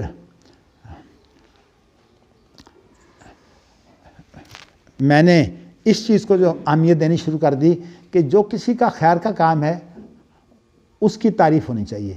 تو خاص طور پر محدث کے اندر میں نے مولانا مودودی کی بھی جا بجا جو ہے وہ تعریف بھی کی ہے، اور اسی طرح جو ہے مولانا ثناء اللہ امرتسری رحمۃ اللہ علیہ کی بھی رحمہم اللہ، مودودی صاحب بھی شامل ہو جائیں، میں نے ان دونوں کی جا بجا جو ہے وہ تعریف کی ہے۔ اور چونکہ ہمارے خاندان کی سوچ جو ہے وہ یہی تھی، اور بلکہ میں تو کہتا ہوں مجھے اللہ تعالیٰ نے چوک ڈال کر مسجد قدس سے نکالا ہی اس لیے ہے کہ ان کی ابھی تک سوچ فرقہ وارانہ ہے۔ تو مجھے اللہ تعالیٰ نے سمجھ تو دے دی مسائل کی، اور یہ بھی اللہ کا شکر ہے کہ مولانا مودودی کی جو حق و باطل کی باتیں ہیں ان کے بارے میں میرا الحمدللہ وسیع مطالعہ ہے۔ بلکہ اگر آپ کو میں بتا دوں تو حرج کوئی نہیں ہے، یہ جو شیخ ربیع مدخلی بہت مشہور ہے اپنا سعودی عرب میں، عرب ملکوں میں، اس لیے کہ یہ جو وہاں دو الگ الگ ذہن بنے ہیں، ایک عبد القادر اودا اور یہ جو مکہ مکرمہ میں جنہوں نے عقیدے پر بڑا کام کیا ہے، نام مجھے بھول جاتے ہیں، تو یہ ایک گروہ جو ہے ان کو اصل میں کہتے ہیں سلفی اخوانی۔ اخوانی ان معنوں میں لیتے ہیں کہ ان کے ہاں جو ہے وہ موقف پکا نہیں ہے، عقیدے میں تو یہ لوگ سلفی ہیں، لیکن دیگر معاملات میں ان لوگوں کی سوچ جو ہے وہ زیادہ جو ہے وہ ذرا وسعت رکھتی ہے۔ تو اب آپ کو یہ پتہ ہے کہ یہ عبد القادر اودا کے بارے میں جو اٹارنی جنرل ہے سعودی عرب کا، اس نے کہا کہ اس کو پھانسی کی سزا ملنی چاہیے، ویسے وہ قید ہے، وہ دوسرے تو فوت ہو گئے ہیں جدے والے۔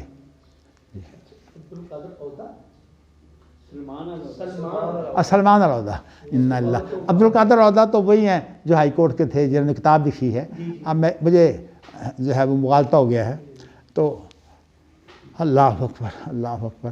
تو میں کہنا ہی چاہتا ہوں کہ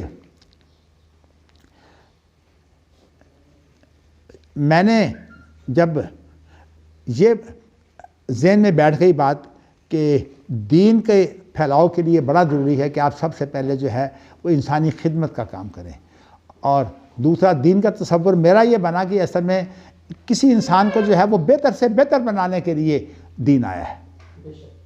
تو یہی میں نے آپ کو شاید بتایا تھا کہ میں نے برطانوی کونسل کے سامنے جب یہ بات کہی تو وہ حیران رہ گیا، میں نے کہا یہ تو انسان کو اعلیٰ سے اعلیٰ بنانے کے لیے مذہب کا تصور کیا، کہتا ہے یہ میں نے آج تک یہ بات سنی نہیں۔ خیر اس نے اس کو پسند کیا۔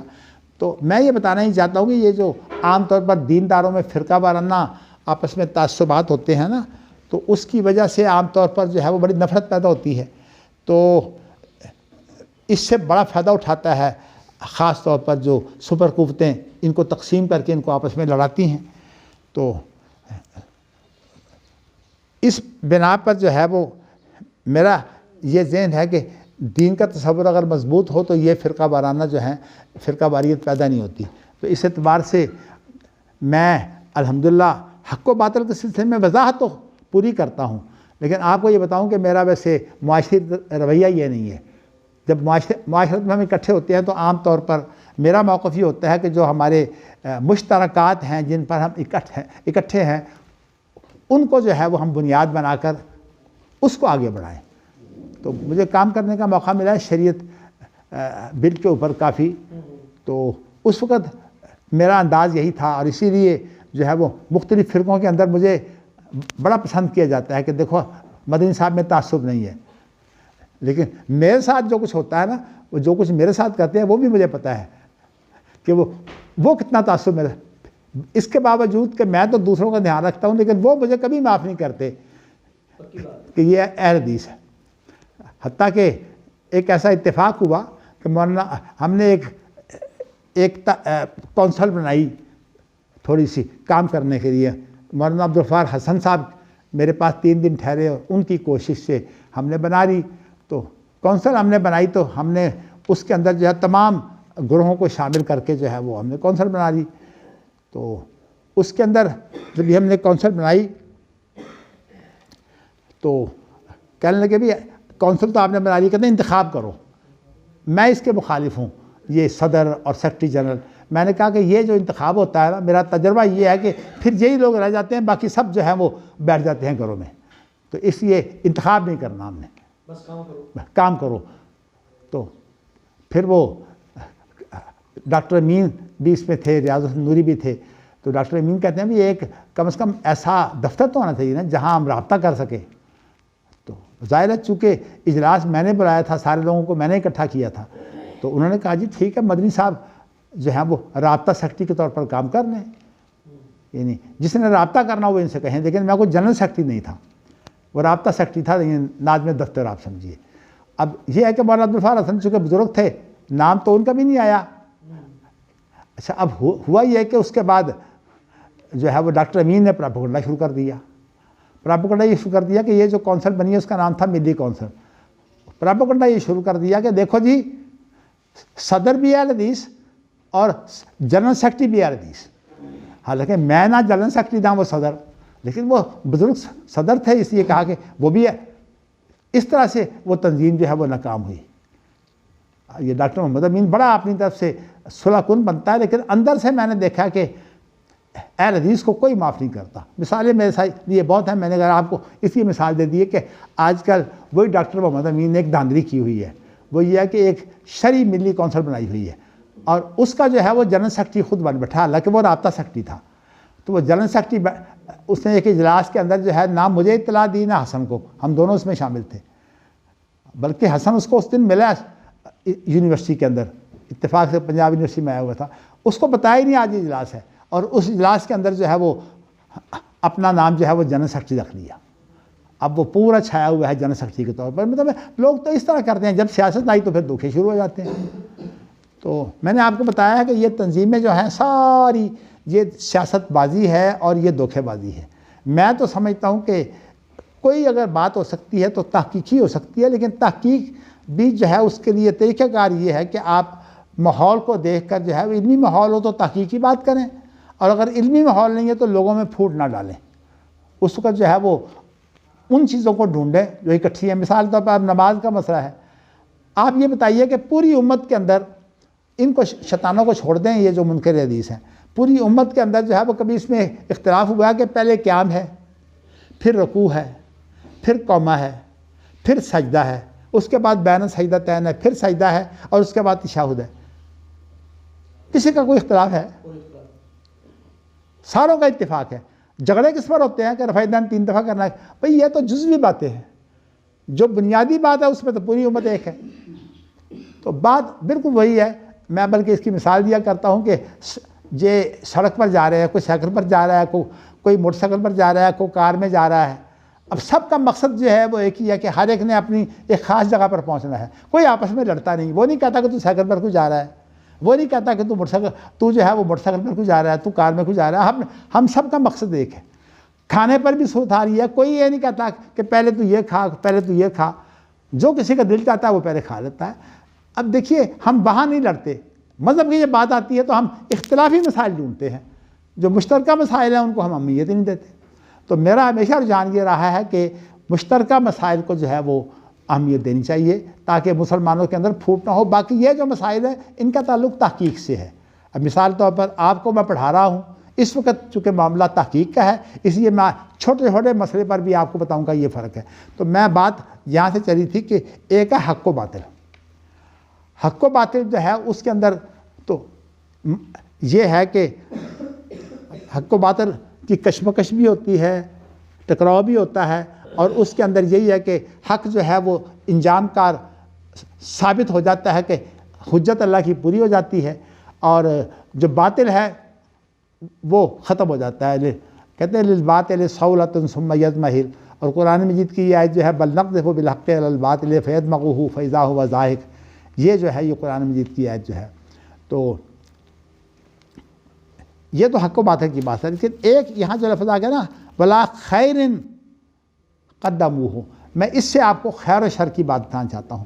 یہ جو ہمارے رفائی کام جتنے بھی ہیں نا وہ خیر ہوتے ہیں، اسی لیے ہمارے ہاں ایک لفظ استعمال ہوتا ہے عربی زبان میں کہ ہے خیریہ، ہے کہتے ہیں بورڈ کو کہ یہ خیر کے کاموں کے لیے بورڈ ہے، اور وہ جو تحقیقی مسائل ہیں مذہبی ان پر گفتگو نہیں کرتے، ان کا کام کیا ہوتا ہے رفائی کام کرنا۔ میں کویت میں جس ایک ادارے کا ایگزیکٹو ممبر ہوں وہ ہے خیریہ ہے، اسی طرح ہمارا جو قرآن مجید کویت میں چھاپ رہے ہیں وہ بھی ہے خیریہ ہے۔ تو خیر کا جو لفظ ہے نا یہ عام طور پر بالمقابل استعمال ہوتا ہے اس کے حق و باطل کے، لیکن اس طرح کا بالمقابل نہیں ہے کہ بنیاد دونوں کی ایک ہے، اس لیے کہ ہر خیر وہ بھی اسلام میں ہے، وہ بھی کتاب و سنت میں ہے، اور اسی طرح کتاب و سنت میں ہر خیر کی نشاندہی بھی ہے اور شر کی نشاندہی بھی ہے، اسی طرح حق و باطل کی بھی بات ہے۔ لیکن یہ جو بات ہے نا کہ خیر کا اگر تصور نہیں ہوگا تو پھر فرقہ بندیاں، جھگڑے، اور اس لیے یہ جو طریقہ کار ہے نا خاص طور پر یہ منہاج کے اندر دعوت اور تعلیم کے کاموں میں وہاں جو ہے اس چیز کو بڑی اہمیت ہے، خیر و شر کو. تو اسی لیے جو ہے وہ جب آپ نے دعوتی کام کرنا ہو تو اس میں خیر و شر کا لحاظ رکھا جاتا ہے، بلکہ اس کے اندر اس بات کا زیادہ دھیان رکھا جاتا ہے کہ آپ جو ہے وہ اختلاف پیدا کرنے کی بجائے کسی چیز کو اگر پیش بھی کرتے ہیں تو ایسے پیش کر دیں جیسے کہ ایک عمارت کے کئی پہلو ہیں. تو خاص طور پر یہ جو ہم فرقہ وارانہ جب مسائل پیدا ہوتے ہیں تو میرا عام طور پر موقف یہی ہوتا ہے کہ بھئی یہ علماء کے اختلافات ہیں، ہر ایک عمارت کو چار طرف سے دیکھیں تو چار اس کے پہلو ہوتے ہیں، ہر ایک عالم نے ایک پہلو اپنے سامنے رکھا ہوا ہے، اس کو حقیقی اختلاف نہ سمجھیے. میرے سامنے وہ رفع الملام ابن تیمیہ کی اور شاہ ولی اللہ کی الانصاف ہوتی ہے، انہوں نے یہی انداز اختیار کیا ہے. تو کہنے کا مقصد یہ ہے کہ یہ نہیں ہم کہہ سکتے کہ کوئی شخص ورنہ مغالطہ ہو سکتا ہے کہ خیر و شر سے کتاب و سنت کے بغیر کوئی چیز ہے. کتاب و سنت کے اندر جیسے میں نے آپ کو قرآن مجید کی صورتیں بتائی ہیں، وہ ایک صورت میں نے آپ کے سامنے ذکر کی ہے، ورنہ 20 صورتوں میں یہ چیزیں موجود ہیں. تو یہ جو ہے اسی لیے ہم کہتے ہیں کہ حق و باطل تو واضح ہونا چاہیے، لیکن جو خیر و شر ہے اس کے بارے میں جو ہے وہ مسرت دیکھ کر جو ہے وہ دعوت کے میدان میں مسرت کی بڑی اہمیت ہے. تو اس لیے نبی اکرم صلی اللہ علیہ وسلم جب اس طرح کے کام ہوتے تو ان کے اندر مسرت کو اہمیت دیتے. جیسے آپ نے دیکھیے کہ یہ دیکھا کہ اس وقت یہ نئے نئے مسلمان ہوئے ہیں تو کہیں بدک نہ جائیں، تو آپ نے کعبہ مکمل نہیں کیا کعبہ کو، اور اس کی وجہ یہ تھی کہ ابھی نئے نئے مسلمان ہیں. تو کہنے کا مقصد یہ ہے کہ یہ خیر و شر کا جو تصور ہے اس کا اب عام طور پر استعمال ہوتا ہے رفائی کاموں میں. تو لیکن ہماری سیاست ایسی ہے، خیر کے مقابلے میں میں ویسے شر محض تو نہیں کہتا، اس لیے کہ اللہ تعالیٰ نے ہمیں کہا ہے الا ماشاء اللہ بھی کہو، لیکن ویسے آپ کو بتاؤں کہ اگر یہ پورا آپ کہیں نا گوبر اور گند ہے، اس کے علاوہ کچھ نہیں ہے. اس لیے کہ جب فریب جھوٹ ہی بولنا آپ نے، اس کے بعد ایمانداری آپ ہی کہاں رہ جائے گی. اور میں ویسے نام نہیں لینا چاہتا، مجھے ان علماء کے کرداروں کا پتہ ہے کہ وہ کتنے گندے لوگ ہیں جو اس سیاست میں ہیں، حتیٰ کہ ایسے لوگ بھی موجود ہیں جن کا کام جو ہے وہ عورتیں سپلائی کرنا ہے. علماء میں سے ایسے لوگ موجود ہیں. چونکہ میں نام نہیں لے رہا اس لیے مجھے پتہ ہوتا ہے، تو کسی خاص موقع پر جب ان سے واسطہ پڑے تو پھر میں کسی کو بتا بھی دیتا ہوں کہ یہ آدمی جو ہے وہ کیسا ہے. تو اس لیے کہ نبی اکرم صلی اللہ علیہ وسلم نے بھی حضرت وہ ایک فاطمہ نامی عورت کو جو ہے وہ مشورہ دیا تھا کہ ابو جام تو سخت گیر ہے اور معاویہ ویسے ہی کنگال ہے، اور اسامہ بن زید کے بارے میں آپ نے اس سے نکلتا یہ ہے کہ جس کا کوئی کسی سے معاملہ پڑے اس کو بتا دو کہ یہ آدمی گندا ہے. تو میں آپ کو یہ بتانا چاہتا ہوں کہ خیر و شر کا کام جو ہے یہ دین کی بنیاد بھی ہے، بلکہ جو منہاج شریعت ہے اس کے اندر اس کا بہت بڑا دخل ہے، اسی لیے اس کے اندر تدریج آتی ہے. یہ آپ جس مقصد کا اگر یہ دین نہ ہو، ایمان نہ ہو، جی یعنی ان کے علاوہ خیر کی بھی حیثیت ہے. اصل میں یہی وہ مسئلہ ہے جو اتقاء اور رحمان کے بارے میں پیدا ہوتا ہے. اصل کہتے ہیں یہ وہ ہے. میں آپ کو بتاؤں کہ یہ وہ لوگ ہیں جن کے اندر جو ہے وہ رائے برابر ایمان نہیں ہے. اسی کا رائے برابر ایمان والے تو سارے سفارشوں سے نکل جائیں گے. اللہ رب العالمین کے لیے ہیں جی ایمان کے بھی بغیر ہے. ہاں بھائی عبداللہ جنت میں نہیں جائے گا اس لیے اس نے ایمان نہیں لایا تھا. کون؟ عبداللہ جو بچیوں کو بچایا کرتا تھا مکہ میں، حضرت عائشہ کی روایت ہے. حضرت عائشہ نے پوچھا نا نبی صلی اللہ علیہ وسلم سے کہ وہ فلاں آدمی تھا تو عبداللہ بن جدعان. دیکھو میں آپ کو بتاؤں، سب سے پہلے یہ سمجھنے کہ یہ مسئلہ بڑا اختلافی ہے، لیکن میری اس میں جو صاف سی بات ہے، ساری چیزوں کو پڑھ کر، حدیثوں کو پڑھ کر اور قرآن کی آیتوں کو پڑھ کر جو میرا رجحان بنا ہے وہ یہ ہے کہ چونکہ لفظ ہے کہ جنہوں نے کبھی کوئی نا عمل کیا ہے، اس کا مطلب ہے کہ انہوں نے کوئی شریعت کے مطابق تو عمل کوئی نہیں کیا. ولا خیر قدموا. اب یہ کون لوگ ہیں؟ یہ تو پھر شر ہو گیا تھا. نہیں میں آپ کو بتاؤں، دیکھیے خیر کا اور حق و باطل کا، وہ حق اور خیر کا جو فرق ہے نا، میں آپ کے سامنے یہی رکھنا چاہتا ہوں. ایسے لوگ موجود ہیں جنہوں نے نیکی کا کام تو کوئی نہیں کیا، یعنی مطلب یہ ہے کہ عبادت کا کام نہیں کیا، لیکن ویسے یہ ہے کہ وہ خیر کا کام کرتے رہے۔ میں آپ کو حرج کوئی نہیں ہے، میں نے بہت سے لوگ ایسے دیکھے ہیں جن کی طبیعت میں شر نہیں ہوتی، بڑے شریف ہوتے ہیں۔ بلکہ ہمارے خاندان میں 2 آدمی تھے، بڑے قریب کے رشتے والے تھے، انہوں نے بیچاروں نے کبھی کسی کو تکلیف نہیں پہنچائی، اور ان کا ایک ہی کام تھا، ہر وقت مطالعہ کرتے تھے۔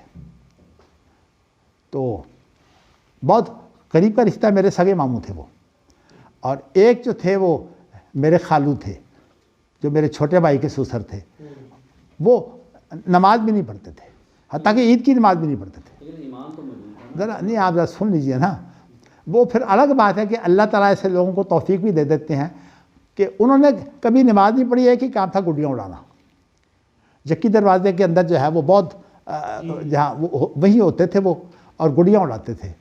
تو ایسے حالات پیدا ہوئے، تو لیکن پھر اللہ تعالیٰ نے خیر ان پر تو مہربانی کر دی کہ میں ان کو حج کے لیے لے گیا۔ تو پھر میں نے جب ان کو حج کروایا تو اس کے بعد وہ اتنے نیک ہوئے کہ پھر اس کے بعد انہوں نے داڑھی بھی رکھ لی، اور جو ہے وہ یہ نماز بھی نہیں چھوڑتے تھے۔ تو اسی طرح میرے ماموں جو ہیں وہ نماز نہیں پڑھتے تھے، اور اس کی وجہ کچھ ان کی زندگی اتنی گھناؤنی گزری تھی، ان کے ساتھ بے انصافیاں کچھ اتنی ہوئی تھیں کہ ہماری والدہ کہا کرتی تھی کہ ہماری والدہ سے کافی چھوٹے تھے، تو ہماری والدہ کہا کرتی تھی کہ یہ اتنے گورے تھے لیکن ان کا رنگ سیاہ تھا۔ کہتے ہیں یہ تکلیفوں، اچھا شادی بھی نہیں کی ساری زندگی انہوں نے۔ تو میں نے ایسے بہت سے لوگ دیکھے ہیں جو بڑے شریف طبع ہوتے ہیں، اچھا خیر کے کام، ہمدردی کے کام بڑے کرتے ہیں۔ میں اس کی یہ تشریح تو نہیں کرتا کہ انہوں نے کلمہ پڑھا ہوگا کہ نہیں، لیکن اتنی بات ہے کہ جب کلمہ پڑھنے والے تو سارے اللہ کے نبی کی سفارش سے نکل آئیں گے، جن کے اندر جو ہے وہ رائی برابر بھی ایمان ہوگا، تو پھر یہ لوگ کون سے ہیں جن کے اندر رائی برابر بھی ایمان نہیں ہے، کلمے کی بات بھی نہیں ہے؟ تو میرا ذہن جاتا ہے کہ اس کو آپ جو ہے وہ اللہ بہتر جانتے ہیں۔ بس یہ بہتر ہے۔ بس یہ جو آیت ہے وَقَدِمْنَا إِلَىٰ مَا عَمِلُوا مِنْ عَمَلٍ فَجَعَلْنَاهُ هَبَاءً مَنْثُورًا۔ جی ہاں، یہ کن لوگوں کے اعمال کی بات ہے؟ یہ ان لوگوں کے اعمال ہیں جو مشرک ہیں، لیکن ایسے لوگ بھی ہوتے ہیں جو مشرک نہیں ہوتے۔ مثال طور پر میں نے ابھی آپ کو میں نے بتایا میرے ماموں الحمدللہ توحید والے تھے، لیکن ویسے انہوں نے نماز نہیں پڑھتے تھے۔ اسی طرح جو میرے خالو ہے، میں نے آپ کو بتایا عید جمعہ کی نماز بھی نہیں پڑھتے تھے، نہ جمعہ کی نہ عید کی۔ تو وہاں وہ رائی کے دانے کے برابر وہ ایمان تو موجود ہے نا؟ نہیں، ایمان کی بنیاد ایمان کی بنیاد ہے، میں آپ کو بتاؤں، کلمہ۔ اگر آپ نے کلمہ نہیں پڑھا تو آپ کتنے، اس لیے کلمے کے بغیر ایمان کی کوئی حیثیت نہیں ہے۔ اس لیے جہاں کہیں ایمان کی بات آئے گی وہاں لا الہ الا اللہ کا ذکر ہے سفارشوں میں، لیکن جہاں اللہ کی بات ہے وہاں لا الہ کا ذکر نہیں ہے۔ تو اس لیے میری اس کے بارے میں رائے یہ ہے کہ ان کے بارے میں جب اللہ نے خود نہیں بتایا، اچھا اس کے معاملے اب دیکھیے، وہ آدمی جس نے جو ہے وہ کہا تھا کہ مجھے جلا دو، کیا یہ اللہ کا انکار نہیں ہے؟ اللہ کی طاقت کا انکار نہیں ہے؟ کیا کون سا متقی کوئی نہیں تھا، وہ کفن چور تھا، کفن چور۔ گناہگار ضرور تھا لیکن اللہ پہ ایمان تھا، اللہ وہ کہتا تھا مجھے اللہ پکڑ لے گا۔ نہیں، اللہ پر ایمان جو ہے وہ صحیح تھا اس کا۔ وہ تو جائز تھا، لیکن بنیادی ایمان، میں آپ دیکھو نا، بنیادی ایمان موجود تھا، بنیادی ایمان۔ نہیں اچھا اور چلیے، وہ جس عورت نے کتوں کو پانی پلایا تھا موضع میں، اس کے بارے میں ہے کہ وہ مومنہ تھی؟ بنی اسرائیل کی فرد تھی، مسلمان تھی۔ نہیں، میں آپ کو بتاؤں، اصل میں ایسے لوگ موجود ہیں کہ ایک عورت جو ہے وہ بلی کو باندھا ہوا تھا اور بلی جو ہے وہ بھوک پیاس سے مر گئی، وہ جہنم میں چلی گئی، لیکن وہ بھی جنتی اور نہیں، اور وہ عورت جس نے کتے کو پانی پلایا وہ جنت میں چلی گئی۔ میں آپ کو بتاؤں کہ یہ جو کام ہے نا خیر و شر کا، اصل میں ہمارے مذہبی لوگوں کو یہ سمجھ نہیں آتا۔ میری اس کے بارے میں یہ صراحت اس لیے نہیں ہے کہ انہوں نے لا الہ الا اللہ پڑھا ہوگا کہ نہیں، اس لیے نہیں ہے کہ حدیث میں اس کی صراحت نہیں ہے۔ تو میرا یہ ذہن ہے کہ وَلَا تَقْفُ مَا لَيْسَ لَكَ بِهِ عِلْمٌ، جس کا علم نہ ہو اس کے پیچھے آپ نہ لگیں۔ لیکن آپ اس میں اب اتقاء الرحمن کے اندر جو لوگ شامل ہوں گے نا، یہ جو لفظ ہے نا یہ بڑا زوردار ہے کہ بغیر عمل عملوہ ولا خیر قدموہ. یہ لفظ اتنے زوردار ہے کہ یعنی یہاں نفی کے بعد ہے نا، نفی کے بعد جب نکرہ آتا ہے تو وہ عموم کے لیے نص ہوتا ہے. کوئی عمل ایسا نہیں جس کو آپ کہیں کہ اچھا عمل ہے، اور کوئی عمل ایسا موجود نہیں ہے جس کو آپ بھلا عمل کہیں. تو اس اعتبار سے میں یہاں ولا تقف ما لیس لک بہ علم کے تحت میرا ذہن ادھر جاتا ہے کہ اس کے اندر وہ لوگ شامل ہو سکتے ہیں جنہوں نے خیر کے کام کیے ہوں گے. تو دیکھیے اللہ کو پوچھنے والا کون ہے؟ بس بات ختم ہو گئی. جب اللہ سے پوچھنے والا کوئی نہیں ہے، اللہ اگر ساروں کو جہنم میں ڈال دے، سارے پرہیزگاروں کو اللہ سے کوئی پوچھنے والا ہے؟ تو جب اللہ سے پوچھنے والا کوئی نہیں ہے، اور اللہ نے ایسی مخلوق جو ہے وہ بہت بڑی تعداد میں پیدا کرنی ہے جنہوں نے کبھی کوئی عمل ہی نہیں کیا، اور جنت میں جائیں گے. وہ جنت میں جائیں گے. جنت کو بھرنے کے لیے تو اللہ نے ایسی مخلوق پیدا کرنی ہے نہیں جنت کو بھرنے کے لیے. جہنم کو بھرنے کے لیے کوئی پیدا نہیں ہوگا. وہ تو قدم سے بھریں گے اللہ. جنت کے اندر انہوں نے عمل کیا ہوگا جو نئے پیدا ہوئے ہیں. وہ تو عمل کے لیے اللہ نے پیدا ہی نہیں نہ کرنا، وہ تو ویسے ہی وہاں پہ نہیں دیکھتے نا. اگر اللہ تعالیٰ ان کو جو ہے وہ معاف کرتا ہے تو ایسے لوگ بھی نہیں آ سکتے اس میں جن نے کوئی نیک عمل نہیں کیا. دیکھو نا یہ الفاظ جو ہیں وہ تو ہر چیز اللہ کے اختیار میں. اللہ بس آپ یوں سمجھیے کہ اتقاء الرحمن جو ہے وہ سفارشی لوگوں میں سے نہیں ہوں گے جن کی سفارش ہوگی. تو اس لیے سفارش جو ہے وہ حد درجے سفارش ہو جائے گی، اور اللہ تعالیٰ اتنا انصاف کریں گے کہ حتیٰ کہ اگر ایک بکری سینگوں والی نے دوسری بغیر سینگوں والی بکری کو مارا ہوگا تو اس کا بھی بدلہ دیا جائے گا.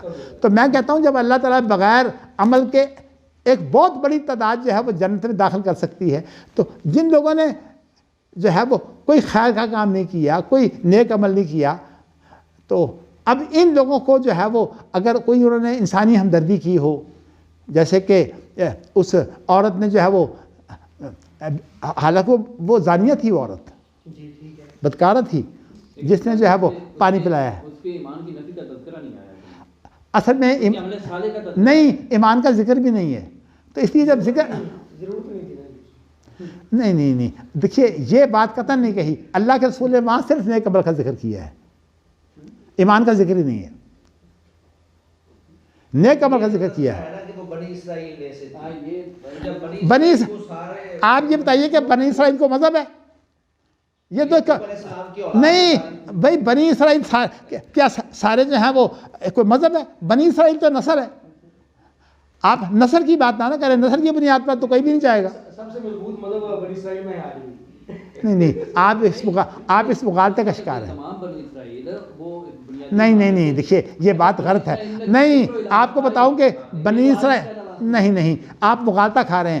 بنی اسرائیل ایک نسل ہے، اور جو ابراہیمی جو دین ہے وہ ایک دین اور مذہب ہے.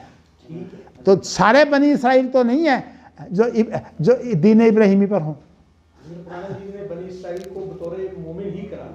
بالکل نہیں، بالکل غلط ہے. شرک تو آیا ہے کہ وہ نہیں آپ دیکھیے اس بات میں میری بات سن کے غور کریں. آپ اس میں غور کریں. جب میں نے آپ کو جو ہے وہ اس بارے میں یہ کہہ دیا ہے کہ اللہ پر کوئی پابندی نہیں ہے، بس بات ختم ہوئی. اب اللہ جو ہے وہ کسی کا عمل قبول کر لے. اب یہ بھی کوئی بات ہے کہ ایک عورت جو ہے وہ صرف ایک کتے کو پانی پلانے کی وجہ سے اس کی ساری بدکاری معاف ہو گئی. فیصلہ تو کرنا ہے نا. نہیں ہر بات میں فیصلہ، اگر یہ فیصلے پر آئیں گے نا تو پھر ساری بات وہی. نہیں اگر یہ اصول اپنائیں گے نا تو پھر اللہ کی تمام صفات کی تعویل جائز ہو جائے گی. وارثت آپ جو میرا موقف ہے سن لیں، اس کے بعد جو ہے وہ آپ اس کے لیے میرا موقف یہ ہے کہ ولا تقف ما لیس لک بہ علم. بھائی آپ دیکھیے جھگڑا نہ کریں اس وقت. ایک استاد کی بات جو ہے نہیں، آپ کو حق ہے کہ مجھ سے اختلاف کریں، لیکن میری بات جو ہے وہ کم از کم اس کو سن کر غور کریں، اس کو سوچنے سمجھنے کی کوشش کریں. تو ایسے آپ پھر اعتراض کر لیجیے گا، لیکن جو میرا موقف ہے یہ بھی میں آپ کو بتاؤں بڑا سوچ بچار کا ہے، اور میں نے اس موقف کی بنیاد رکھی ہے ولا تقف ما لیس لک بہ علم. اور ایسے جو حدیث میں واقعات ہیں نا، بدکارہ عورت کو جنت میں جانا، اور اسی طرح اب دیکھیں ایک عورت جو ہے وہ بلی کو باندھنے کی وجہ سے اس عورت کے بارے میں حدیث میں ذکر آتا ہے کہ وہ اچھی عورت تھی. بلی کو جو ہے وہ باندھا اس نے, بلی جو ہے وہ بھوکی پیاسی مر گئی, جہنم میں چلی گئی. یہ سارے جو واقعات ہیں. اسی طرح وہ جو کفن چور کی بات ہے جس نے کہا تھا کہ میری راکھ اڑا دینا, یہ حقیقت میں اگر آپ دیکھیں اللہ کے وصف کا انکار ہے, اور یہ بعد موت کا بھی انکار ہے. تو اس لیے آپ کو یہ بتاؤں کہ یہ بگڑا ہوا, اگر ایمان بھی کہیں تو بہت بگڑا ہوا ایمان ہے, یہ وہ خالص ایمان نہیں ہے. اور آپ کو پتا ہے کہ بگڑا ہوا ایمان جو ہے وہ موت پر نہیں ہوتا.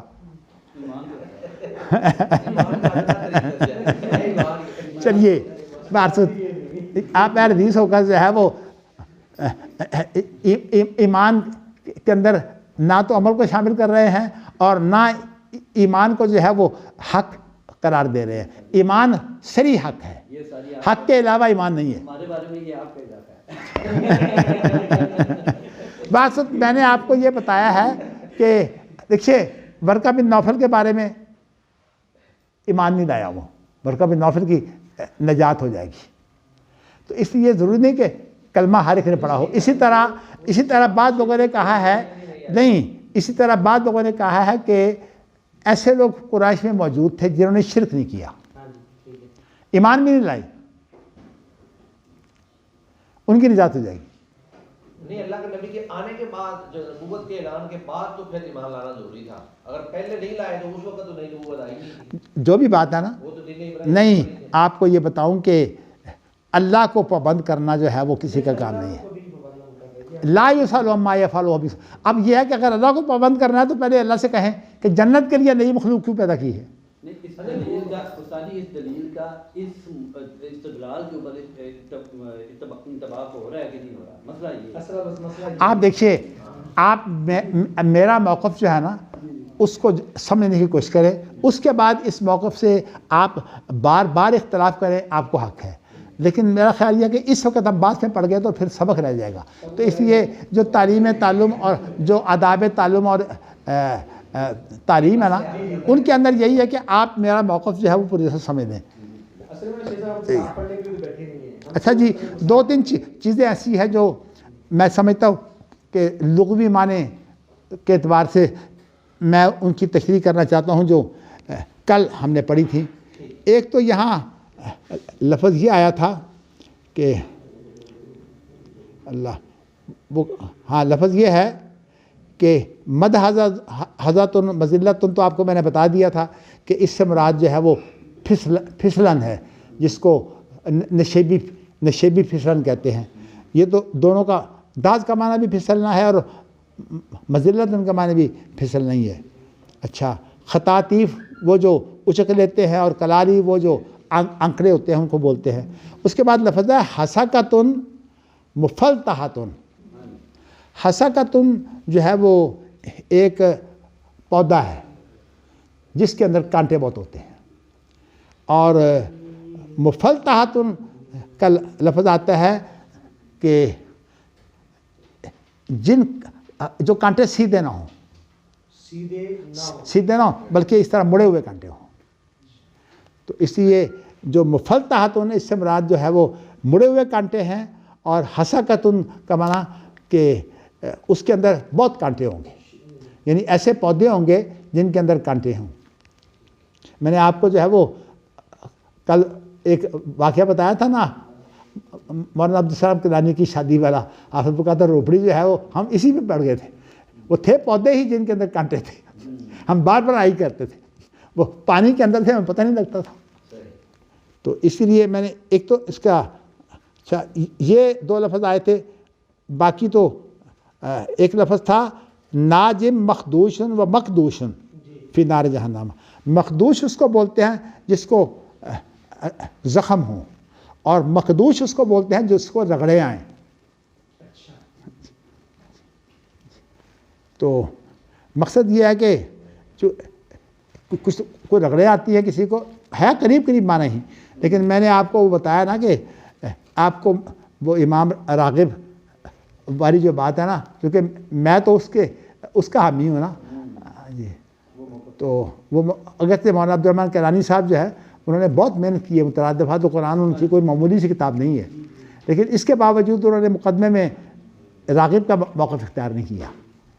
تو میرا ویسے انداز جو ہے موقف راغب کا ہے. میں ہمیشہ جب بھی کوئی لفظ اس کا جو بنیادی معنی ہے وہ تلاش کرنے کے بعد پھر اس کے مختلف استعمالات جو ہے ان کو لیتا ہوں، لیکن بنیادی معنی ہمارے والد صاحب کا یہ انداز تھا. ان کا ایک مضمون ہے جو محدث کے غالباً پہلے سال کے شمارے میں چھپا ہوا ہے شغار کے بارے میں. تو انہوں نے کہا ہے کہ شغار کے لفظ کی اصل جو بنیاد ہے وہ ٹانگ اٹھانا ہے. وہ کہتے ہیں کہ یہ کتا جو ہے جب پیشاب کرتا ہے جب جوان ہو جاتا ہے، بچے نہیں، جب یہ جوان ہو جاتا ہے تو یہ ٹانگ اٹھا کر پیشاب کرتا ہے. تو کہتے ہیں اس کو بولتے ہیں شغار. تو وہ کہتے ہیں کہ اصل میں شغار ہوتا ہی یہ ہے کہ جو دو آدمی جو ہے وہ آپس میں یہ معاہدہ کرتے ہیں کہ تو میری عزیزہ سے صحبت کر، اور جو ہے اس طرح وہ اس کی عزیزہ سے صحبت کرتا ہے. اور آپ میں سے کہتے شادی شدہ کم ہوں گے لیکن پھر بھی بات بتانے میں حرج کوئی نہیں ہے کہ عورت کے ساتھ جو صحبت ہوتی ہے وہ ٹانگ اٹھائے بغیر نہیں ہوتی. بس شادی شدہ سمجھ گئے ہیں. چلیے باقی کو بھی اللہ تعالیٰ جو ہے وہ سمجھ دے دے، لیکن ویسے کہیں ایسا نہ ہو کہ وہ اسی وقت تجربہ شروع کر دے. ہاں یہ بھی خطرناک بات ہے.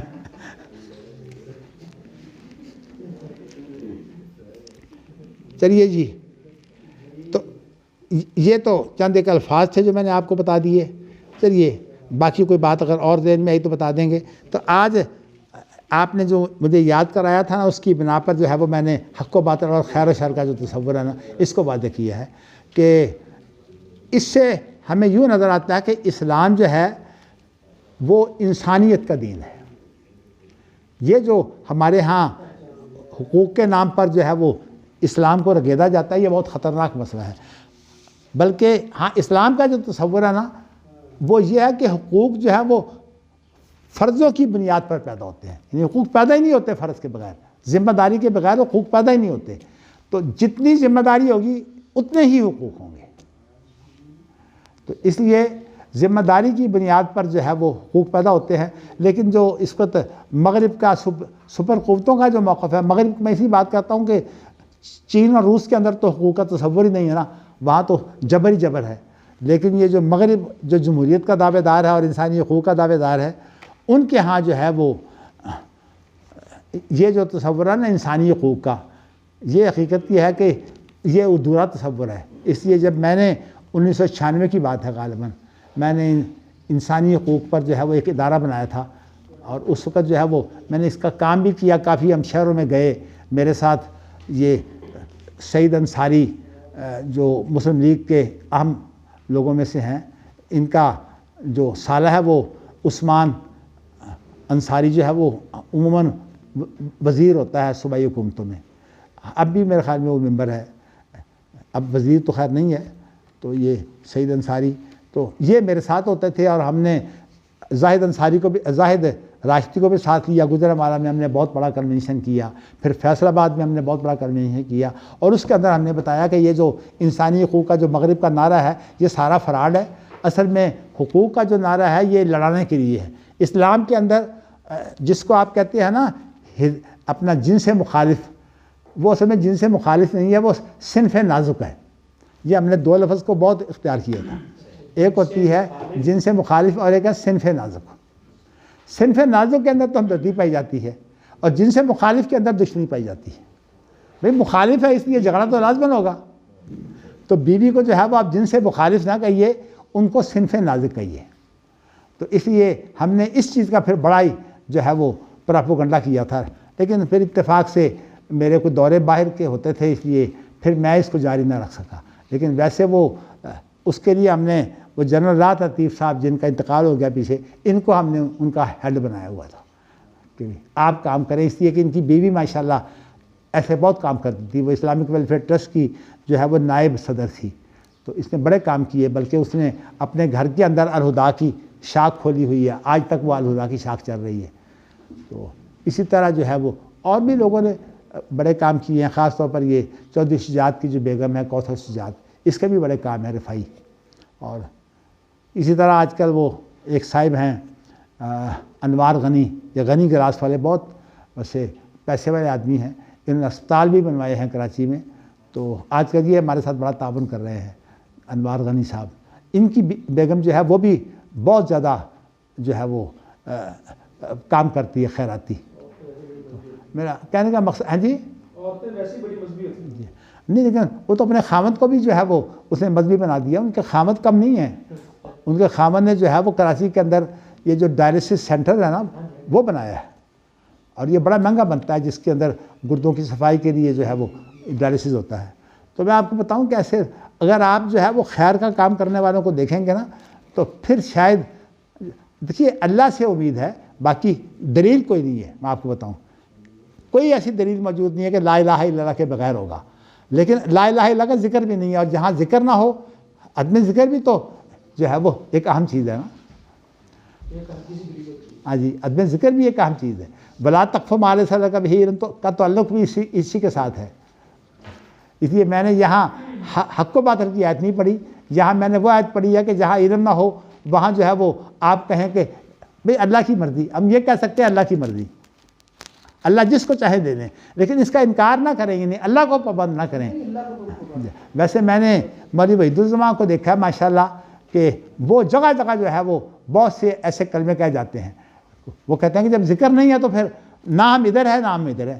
بلکہ میں نے دیکھا کہ مولانا ثناء اللہ امرتسری جو ہیں ان کے اندر یہ بات نہیں ہے، لیکن مولوی وحید الزماں کے اندر یہ بات اس لیے آئی ہے کہ نواب صدیق حسن نے جتنا بھی عقیدہ لیا وہ امام شوکانی سے لیا ہے. اس لیے کہ امام شوکانی کے جو شاگرد تھے نا حسین بن محسن انصاری، وہ ان کے استاد ہیں نواب صدیق حسن کے. میں ذرا بتا دوں بات، نواب صدیق حسن کے اندر جو ہے وہ سلفی عقیدے کا بڑا اہتمام ہے. حتیٰ کہ انہوں نے جو ہے وہ عقیدے کے اوپر جو باتیں کی ہیں، اگرچہ تصوف میں وہ نقشبندی بھی تھے، تو اس لیے وحید الزماں بھی تصوف کے اندر تو موجود ہے، لیکن ویسے غزنوی خاندان کی طرح سلفی عقائد میں کافی مضبوط ہیں. یہ تو میں نہیں کہتا کئی جگہ پر ان سے غلطیاں ہوئی ہیں، لیکن نہ پڑھنے کے باوجود ہندوستان کے علماء نے تو سلفی عقائد پڑھے نہیں ہوئے. تو اس لیے ان کو جو ہے وہ ایک جیسے کہ وہ صفی الرحمٰن مبارک پوری نے مولانا ثناء اللہ صاحب کا دفاع کرتے ہوئے کہا ہے کہ ان کو کیسے جو ہے وہ آپ داغدار کرتے ہیں. انہوں نے جو کچھ پڑھا وہ دیوبند میں پڑھا، اور دیوبند میں سلفی عقیدہ ہے ہی نہیں، وہاں تو اشعری ماتریدی عقیدہ ہے. تو اس لیے جب ان کی صفائی ہو سکتی ہے تو پھر ان کے بعد یہ کہنا کہ بھی کہ انہوں نے باقاعدہ سلفی عقائد جو ہے ان کی وضاحت کی تھی، ان کی جو کوتاہی ہے میں سمجھتا ہوں کہ انہوں نے سلفی عقائد کی وضاحت نہیں کی. جگہ جگہ کہیں کر دی ہے لیکن جگہ جگہ نہیں کی. الرحمن علی العرش استویٰ کی تو انہوں نے کسی حد تک کر دی ہے. تو اس لیے کہ یہ جو ان پر اعتراضات ہوئے تھے نا اربعین غزنوی میں، اس میں یہ استواء والا مسئلہ نہیں تھا، اس لیے اس کی صفائی انہوں نے کر دی ہے. لیکن باقی جو جگہ جگہ معجزات کا مسئلہ ہے، اور اسی طرح ید ساق اس طرح کے جتنے مسائل ہیں ان کے اندر انہوں نے وہی موقف اختیار کیا ہے جو اشارہ ماتریدیہ کا ہے. تو اس لیے علم کی حد تک جو ہے وہ بات سامنے رکھنی چاہیے. اگر میں نہیں بیان کروں گا تو آپ یہ بھی نہیں سمجھ سکتے کہ کیا ہمیں عقائد کے اندر مولانا ثناء اللہ صاحب ہمارے کتنے بڑے رہنما ہیں. تو اس لیے ہمارے ہاں جو اہل حدیث ہیں وہ صرف تقلید نہ کرنے کی وجہ سے اہل حدیث ہے، لیکن خود جب ان کو دیکھو تو ایک ایک مسئلے کے اندر اتنی گہری تقلید کرتے ہیں کہ کفر اسلام کا مسئلہ پیدا کر دیتے ہیں. مفتی زیادہ ہیں، اور حالانکہ مقلد مفتی نہیں ہوتا، یہ مفتی زیادہ ہیں، تحقیق کم ہے. تو اللہ تعالیٰ ہمیں ہدایت دے.